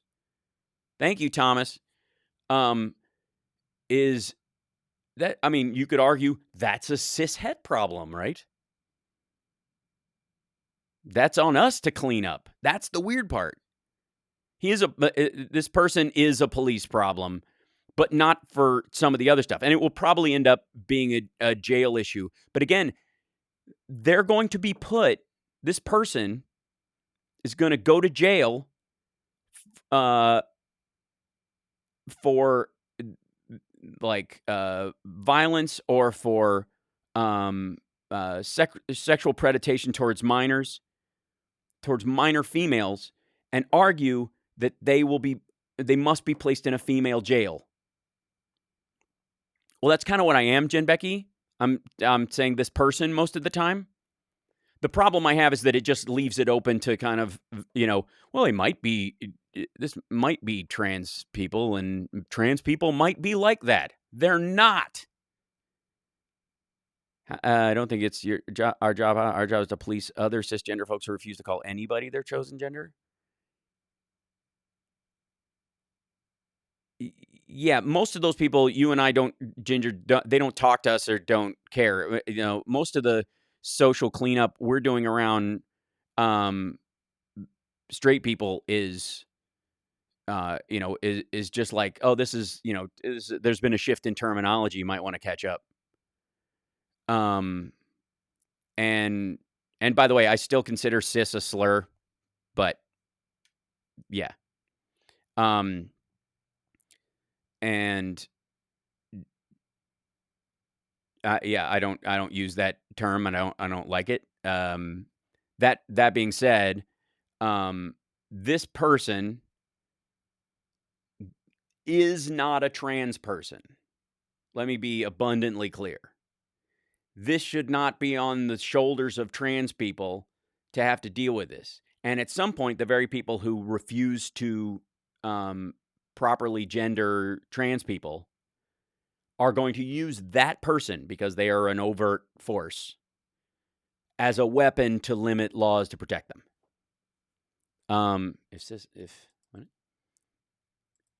If trans is a slur and cis is a slur, no, it isn't, because trans means it's a transition point. It's descriptive. Cis argues that you are only your gender because you agree with what the doctor said, not that your gender is real. Trans argues that you may have been biologically born one way, but you are transitioning towards your true gender. It's not a slur. Cis is you have no gender, you just agree with what a doctor said. A transition point from your born biological sex to your confirmed sex as a trans person. It's very specific. Cis means that you're only your gender because you agree with the doctor, what the doctor said about you, not that it's true, just that you agree. Which means your gender is an idea that's a farce. Always mentions we shouldn't say trans, we should say transgendered. Well, there's a growing, group of trans people who are reclaiming transsexual, for example. And again, I don't like. Yeah, the not enough of a word or the wrong word part is less of an argument for me. This is a very distinct point. This is a very distinct issue that I'm talking about.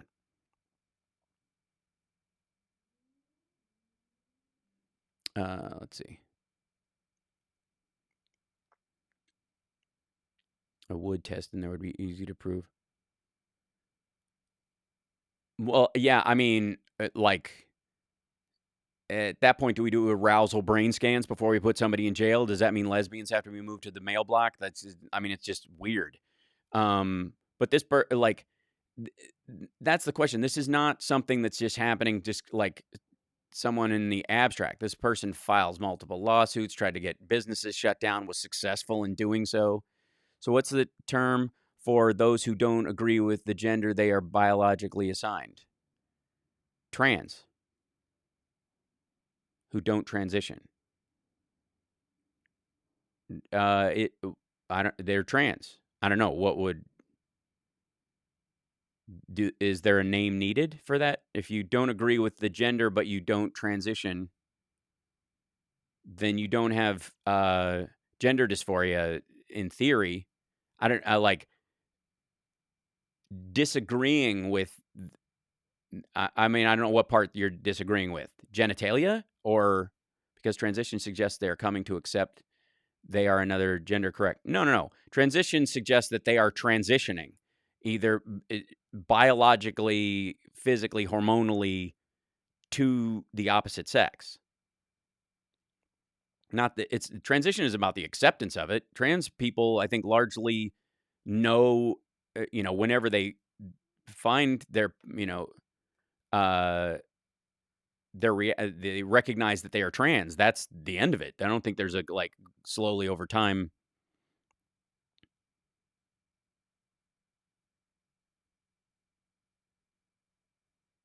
I don't think my super chat worked. I'm going to call Susan. What's the oh, which hold on. Let's see. Hold on. You're awesome, Hal, bro. Keep it up. Will you be heading to the high seas again soon? I don't think I'm not planning on doing another a cruise ship anytime soon. Yeah. I'm trying. They keep trying to talk me into it again, and I'm very hesitant. That was a lot of shows for and it was a lot of work, and I was so sick the first beginning. I was like, I don't need that. How was this person written about in the National Review in July by Madeline Kearns? If so, it may help to know who this person is without you identifying them. I don't know. I don't read the National Review, so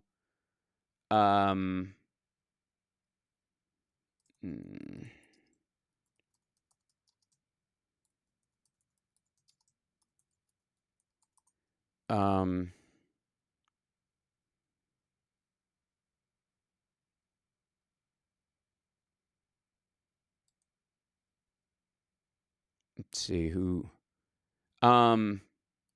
Yes. No, my point is that cisgendered is a person who does not have that discrepancy between what they've been born with and what they are. And trans person does. It's not a slur. It's a distinction. No, cis is about agreeing with the quote, agreeing with the diagnosis. As if it needs to be a point of agreement. It means that people who aren't trans are only not trans because of agreement as opposed to the actuality. It means that gender is so completely watery that it erases what trans even means. That's my concern. Hal has a portal picture up. I will comfortably go to my grave, never hang step foot on a cruise ship. Just looked up what cis means. Dang, all these newfangled words. Yeah, well, that's the point, Jim. It's like I'm like most of the time.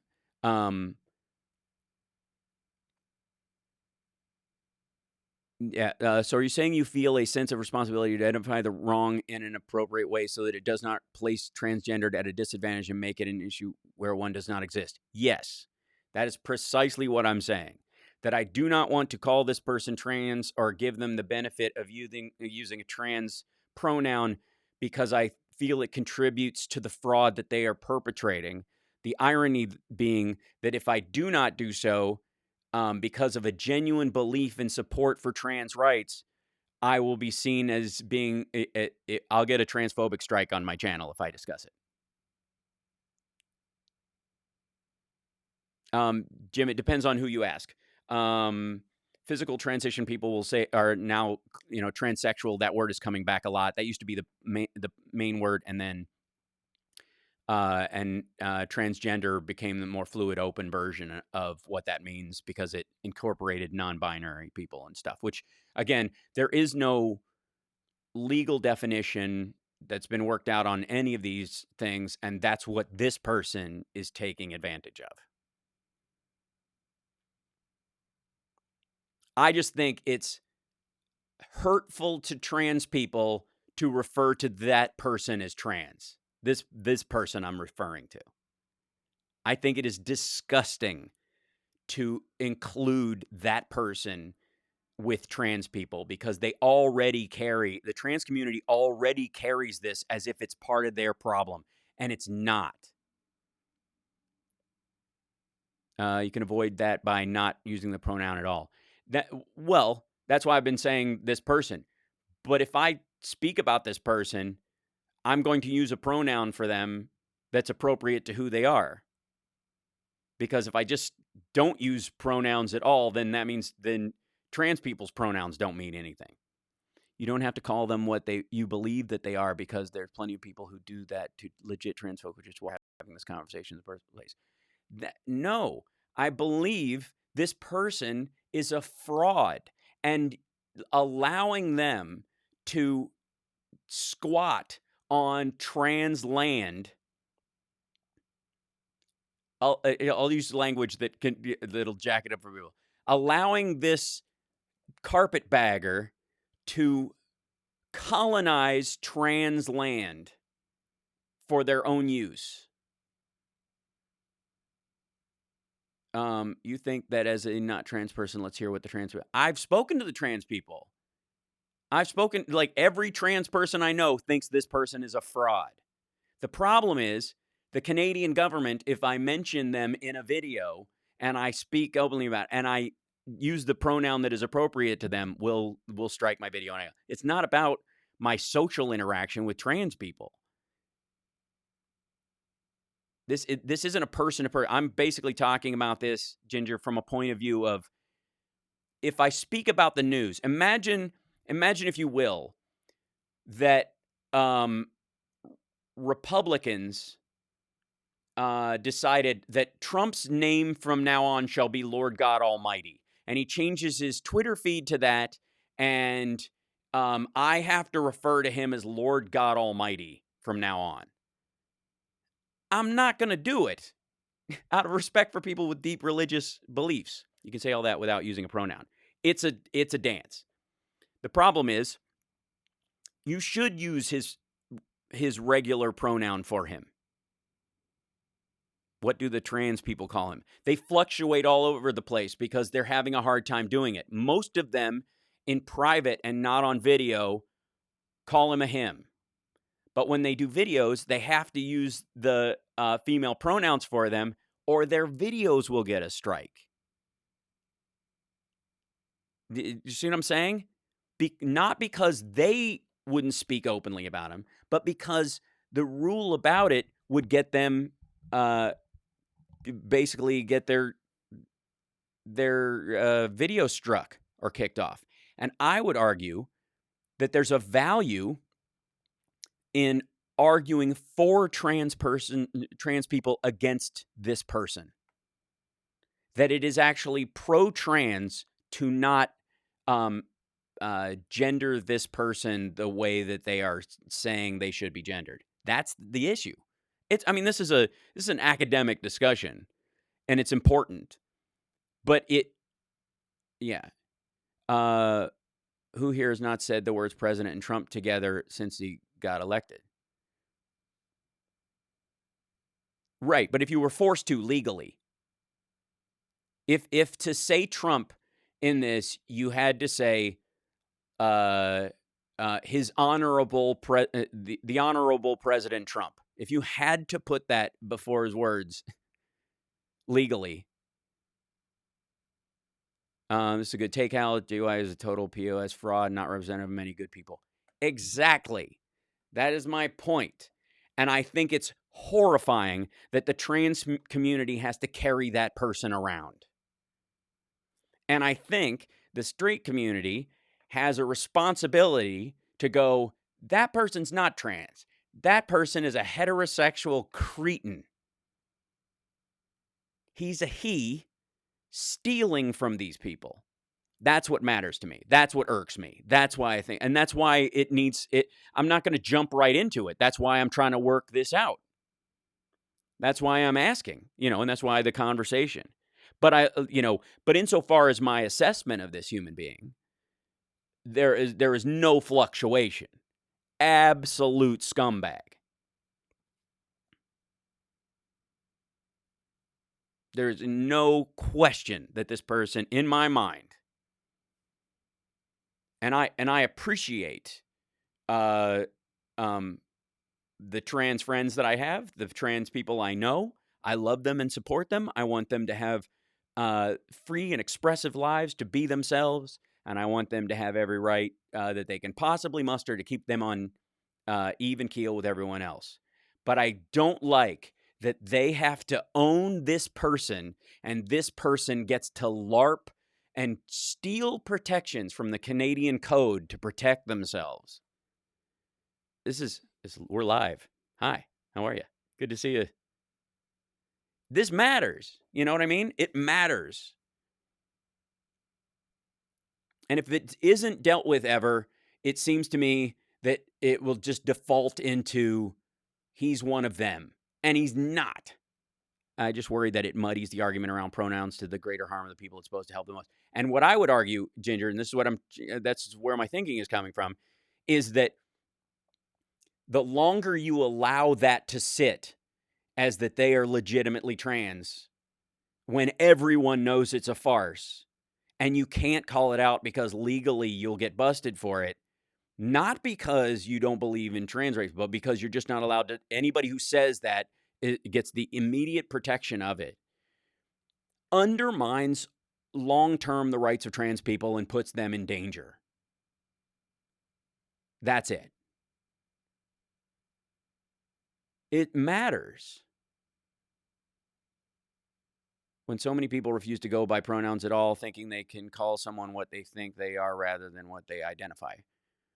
Well, my feeling about pronouns most of the time is, and this is coming from somebody who had long hair for a long time and was called Miss over my shoulder frequently, being slight of frame and long-haired. Being misgendered only makes erases you if other people tell you it should and you agree with that. I believe trans people are more resilient than that, and most of the time when we're talking about people who misgender, who are damaging to trans people, it's not people who make a mistake. It's people who are like in a work setting or in a family setting, persistently abusive about it. Again, a wholly different discussion. Because in my mind, on an ethical and legal standard, this is like saying, we're having a conversation about gay marriage, and well, hold on, I keep getting phone calls. Beg your pardon. Is that like non-binary folks? Other people use they, non-binary folks. I don't know how to address the non-binary issue currently. I feel it's like the left flank in erasure of trans people sometimes. So that's always a tough one. And again, this is just my own personal feeling about this. I use whatever pronouns people want. But there's a thin line between, in my estimation, between like the Christian right saying you're not trans, you're mentally ill, and you can't change who you are, and someone saying, why would you want to change from one sex to another? Binary sex doesn't exist. This is all in your head. it's a left flank attack on trans existence sometimes, and that's a concern. I think people are pretty slapdash with their language around non-binary stuff. I just looked up that National Review article. I can see why you're concerned. I imagine what was described as only a fraction of what they're doing. Yes, and it's getting worse. But they are still regarded in terms of legal discussion as trans, when I do not believe they are. And I think it is hateful to trans people to make them carry the weight of this person. And I think a very distinct line has to be drawn when these things happen. If the person is still publicly appearing as male regularly, I think that makes him not trans, more like drag. Well, that enters into like the fashion argument about non-binary, that it's, if this person is a sexual predator, say, that'd be the terminology I'd use. I never bring up trans at all. They identify as such. They're going to go to jail and argue and legally protected to be put in a jail with women. They're a sexual predator. There's a legal ramification of this that matters. That's it. Your best approach may be to have to stand alone an episode where you host a trans roundtable to discuss the topic with community members about the evidence that something is amiss. That's a great idea, Can't Stop Lying. I mean, I don't know how I managed to gather one. Then amplify trans voices. I don't have one. I'm not trans. I'm not dealing with trans voices about this. This shouldn't be their problem. Let them be the ones who tell us how to handle it. It's not their problem. This person is not trans. It puts so much, they're carrying weight in their existence, and now it's their responsibility to hash out and defend a violent predator and argue the definition of this person's character. Like, it's not on them. That's my argument. Thanks, Aman. I'm not saying the transgender community should have to handle this without outside help, but they have to be the ones who identify this person first so that others can assist with the situation. They have, Evernum. They have. I doubt you will find a single trans activist on YouTube, for example, doing videos about this person that wouldn't sound that doesn't think this person's a fraud. All of them. The question is about how I speak about it. Exactly my point. Now let's invite them into the conversation. No. They've already, all of them that I, like, literally, the ones I've seen and spoken to, all of them think he's a fraud. This is about how I speak about it if I choose to speak about it. That's the issue. It isn't about whether or not this person is trans or whether trans people think this person is trans. I don't know any trans people who think it is. None of them. No trans person I have seen anywhere thinks this person is the real deal. But they are protected under Canadian Civil Rights Code. They are taking advantage of that. They are abusing people. And that will be used as a hammer against genuine trans people. And again, they're not trans. This person is not trans. Which means it's our mess to clean up.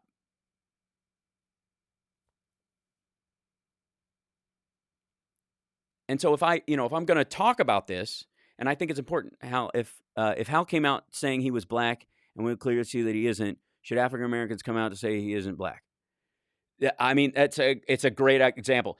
Well, I would even go further, Richard, that if I said I was black and insisted that I was black, and I wanted I wanted to open a business in an enterprise zone that's specifically for minority-owned businesses. I wanted a contract with the federal government that was guaranteed to minority-owned businesses. If I tried to get those things, claiming that I was black, by the way, at the same time, not only would this, in this circumstance, and this doesn't apply to black people, by the way, like nobody would get in trouble with calling out Rachel Dolezal. Nobody. and it's not considered anti-black to call out Rachel Dolezal, right? So and this goes even further, like, how do Chinese people talk about me claiming I'm black, right? And would their channels, like if a Chinese person made a video, a Chinese American makes a video about going, this guy says he's black, he's not black, their channel would get shut down for anti-black racism in this setup. That's insanity. That's what we're talking about. Does Canada have a procedure for citizens introducing propositions to change the law? No. Our lovely Ginger pushed Jackie out of the chair, and I always like it when she focuses out. It is a tightrope, and I'm talking about how to walk it. And I'm an excellent dancer, by the way. I have several different styles, and you haven't seen them all. I can pull them out at anything, like, across the board. You watch. I got about 5 more years, and then I enter, my Fred Astaire phase. So the choices to speak up about a sexual predator are getting hit on YouTube and Canadian law. No, the choice is, if you speak up about this sexual predator, you will get hit on YouTube and Canadian law. Thank you, King David Lane. I appreciate that. But you don't want me. But I like, if you need help moving, I'm good. Make a video, Al. Okay. I might just take it. Labels used to justify mistreatment of people who are just persons. Well, and sometimes labels are things people use to define themselves in a murky world. Labels in the LGBT community, especially in the non-binary world, have gotten really drawn out. There's a lot. So I can do the funky chicken. I know you can. Yeah, absolutely. So so Margaret, the point is that if you talk about this person, realistically, it will damage. It will protect them and damage you. This person is and this person is using the rules meant to protect a minority class of people for themselves. This person is using affirmative action. This is Soul Man. This is like saying, if you watch the movie Soul Man and you don't like it, you're racist. Right? Does that make sense? But the subject isn't just a person. Sounds like they are a predator. They are. The problem is, even though they're a predator, if you misgender them in the eyes of the Canadian government, my video could be flagged. This is just about how you talk about this. This is what we're discussing here. And should there be a legal remedy for people who legitimately support trans people and want to be able to point out the trans version of Rachel Dolezal when they see it? That's what I'm talking about. If you make a video about this person without identifying but leaving out facts about them in the video, perhaps a journalist might take the lead and run with it. Many have.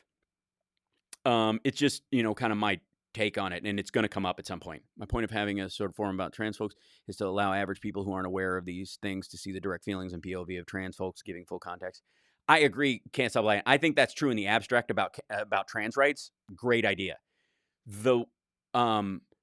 What I'm talking about is literally just the legal aspects of addressing this,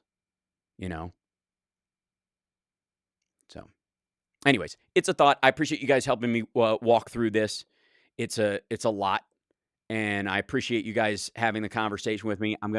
It may be a while before I'm able to kind of shape this thing out to where it works. And I'll go back to the trans people that I know as well and kind of see if they want to, sidecar me while I do it, which also seems like putting undue weight on them. You'll have to give me their name, Haldina, if you can't say it here. Yeah. They is now considered singular, gender neutral. Yeah, but even then, that gives them the benefit of being trans in that regard.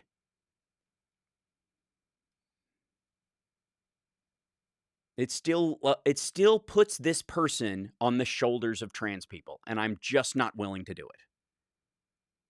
And the irony that by calling this person out as a fraud, a he posing as a she to take advantage of legal protections for trans people and manipulating them and using them to abuse people.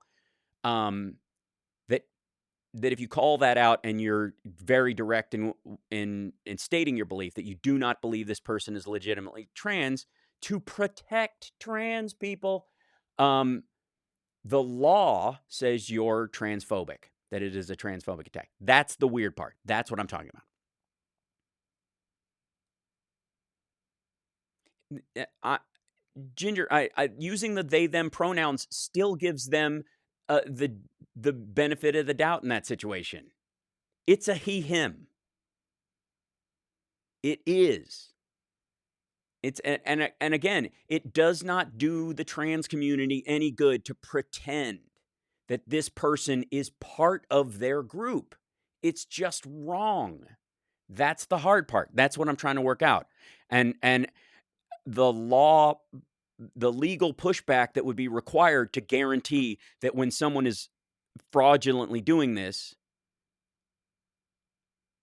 yeah. This was actually a very good, let's break this down, shall we? Oh, I appreciate that, Michael. It's a tough one, you know? I don't know, I tend to avoid gendered pronouns in general now. You can't, though. Here's the thing. How do people describe you when you're unconscious and going into the hospital?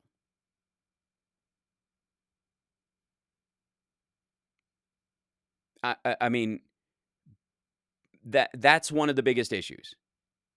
If someone who doesn't know you, you're in a car accident, someone pulls you from the car, ambulance comes and gets you, you have an injury, you have a uterus, but it is not specifically apparent that you are female from the way you present. There's no indication on your driver's license in your transition that that you've transitioned or whatever. Like, that's why I believe in the availability of changing your gender on your license and that kind of thing.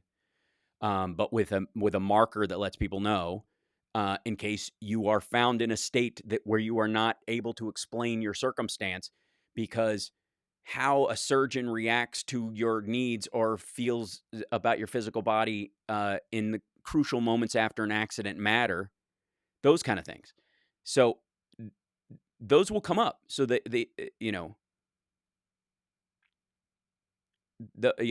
that's that in the pronoun world is my concern. Most people will refer to you however you want. That's Lisa is exactly right. It is a very complicated issue.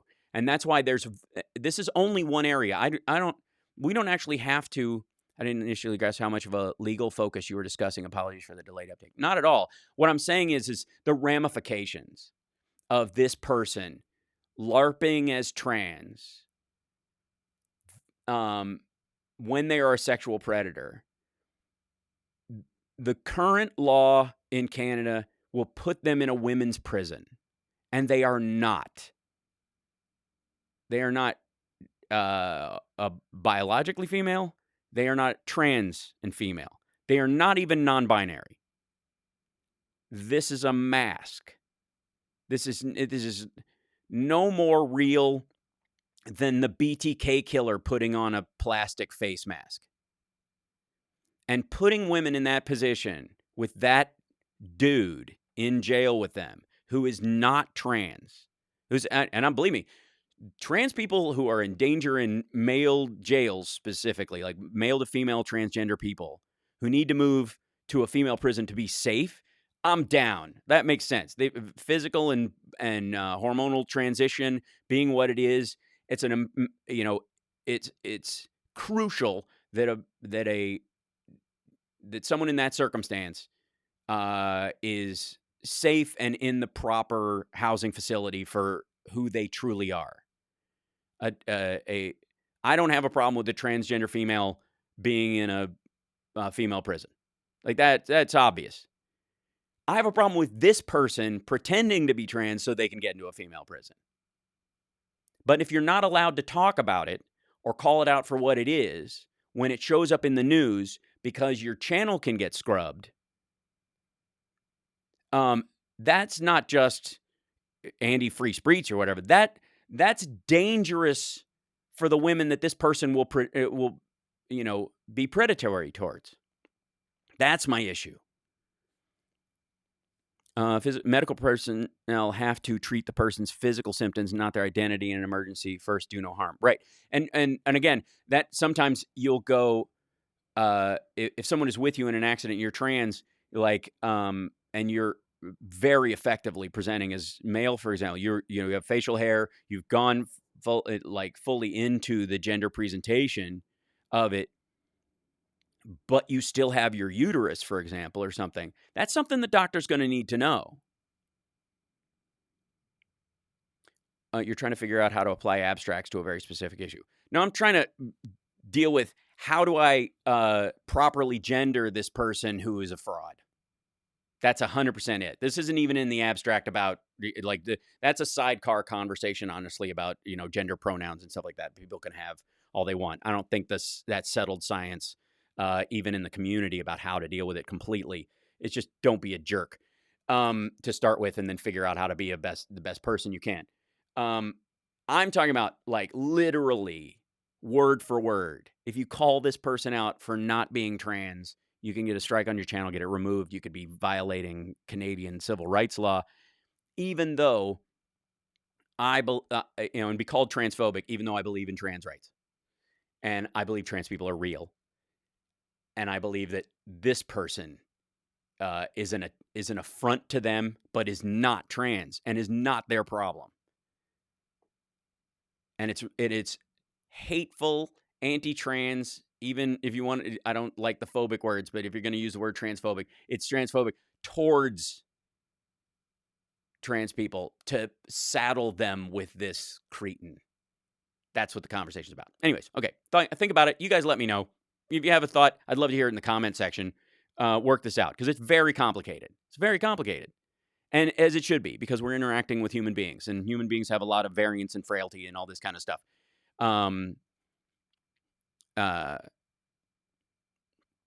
There you go. If you go after this person, is it trans-Canadian railroading? Yes, it is. There's a distinct difference in the pelvic girdle of someone with a Y chromosome. All medical personnel know them. Yes, but if you're bleeding internally and you've just been in a car accident, it helps to know which one you are to speed things along. That's kind of my point in that. That's a whole other conversation. But there you go. I don't believe Rachel Dolezal is black. I don't believe this person is trans. That's what it boils down to. And my concern is that while I could do a video saying Rachel Dolezal is not black and have no problems with my YouTube channel here or in Canada, if I had a video about this person, I would be subject to strikes against it. And I think that's wrong. And I don't think Rachel Dolezal is the black community's problem. And I don't think this person is the trans community's problem. You understand? I think white people are responsible for Rachel Dolezal, not black people. I think straight people are responsible for this person, not trans people. And so as a straight person, I'm taking responsibility for this person. I'm just trying to do it in the best way so that I don't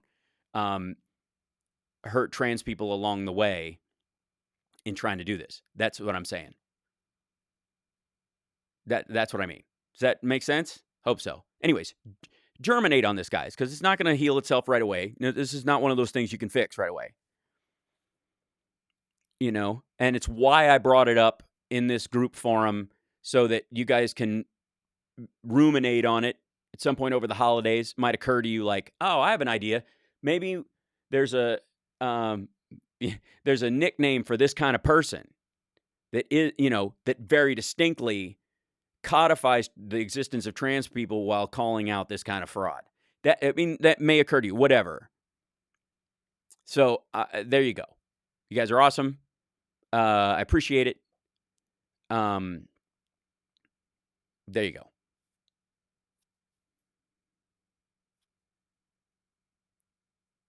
No woman should be compelled to touch male genitals against their will, respect of the owner. Yeah, I would agree with that, Wes. Yeah, sure. How? Why? I can't watch Breakfast at Tiffany's. That's what we're talking about. All right, you guys are awesome. I got to go. Take care of yourselves and take care of somebody else. Have a beautiful day. Thank you guys so much for being here. Thanks for working through this difficult conversation with me. I think it's very healthy. You guys are awesome. So there you go. And I wish you a fantastic week. Some of you I will see on Tuesday or Wednesday. Let me know. It'd be great to see you guys. And if any of the Blue Patch Brigade are coming to the 22nd, the Christmas show, if you can be there, great. If you can't, feel free to watch it on it'll be streaming on the Patreon page for you guys. For everybody else, I'll post it later after the fact, maybe on Christmas Day or something like that, if I can get the video from them fast enough.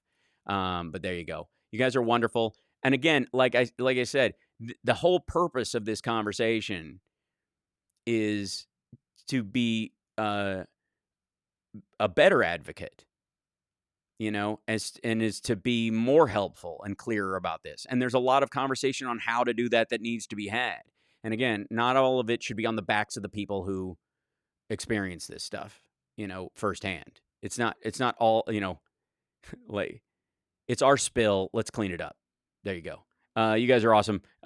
Peace. Be wild. See you next time. Bye.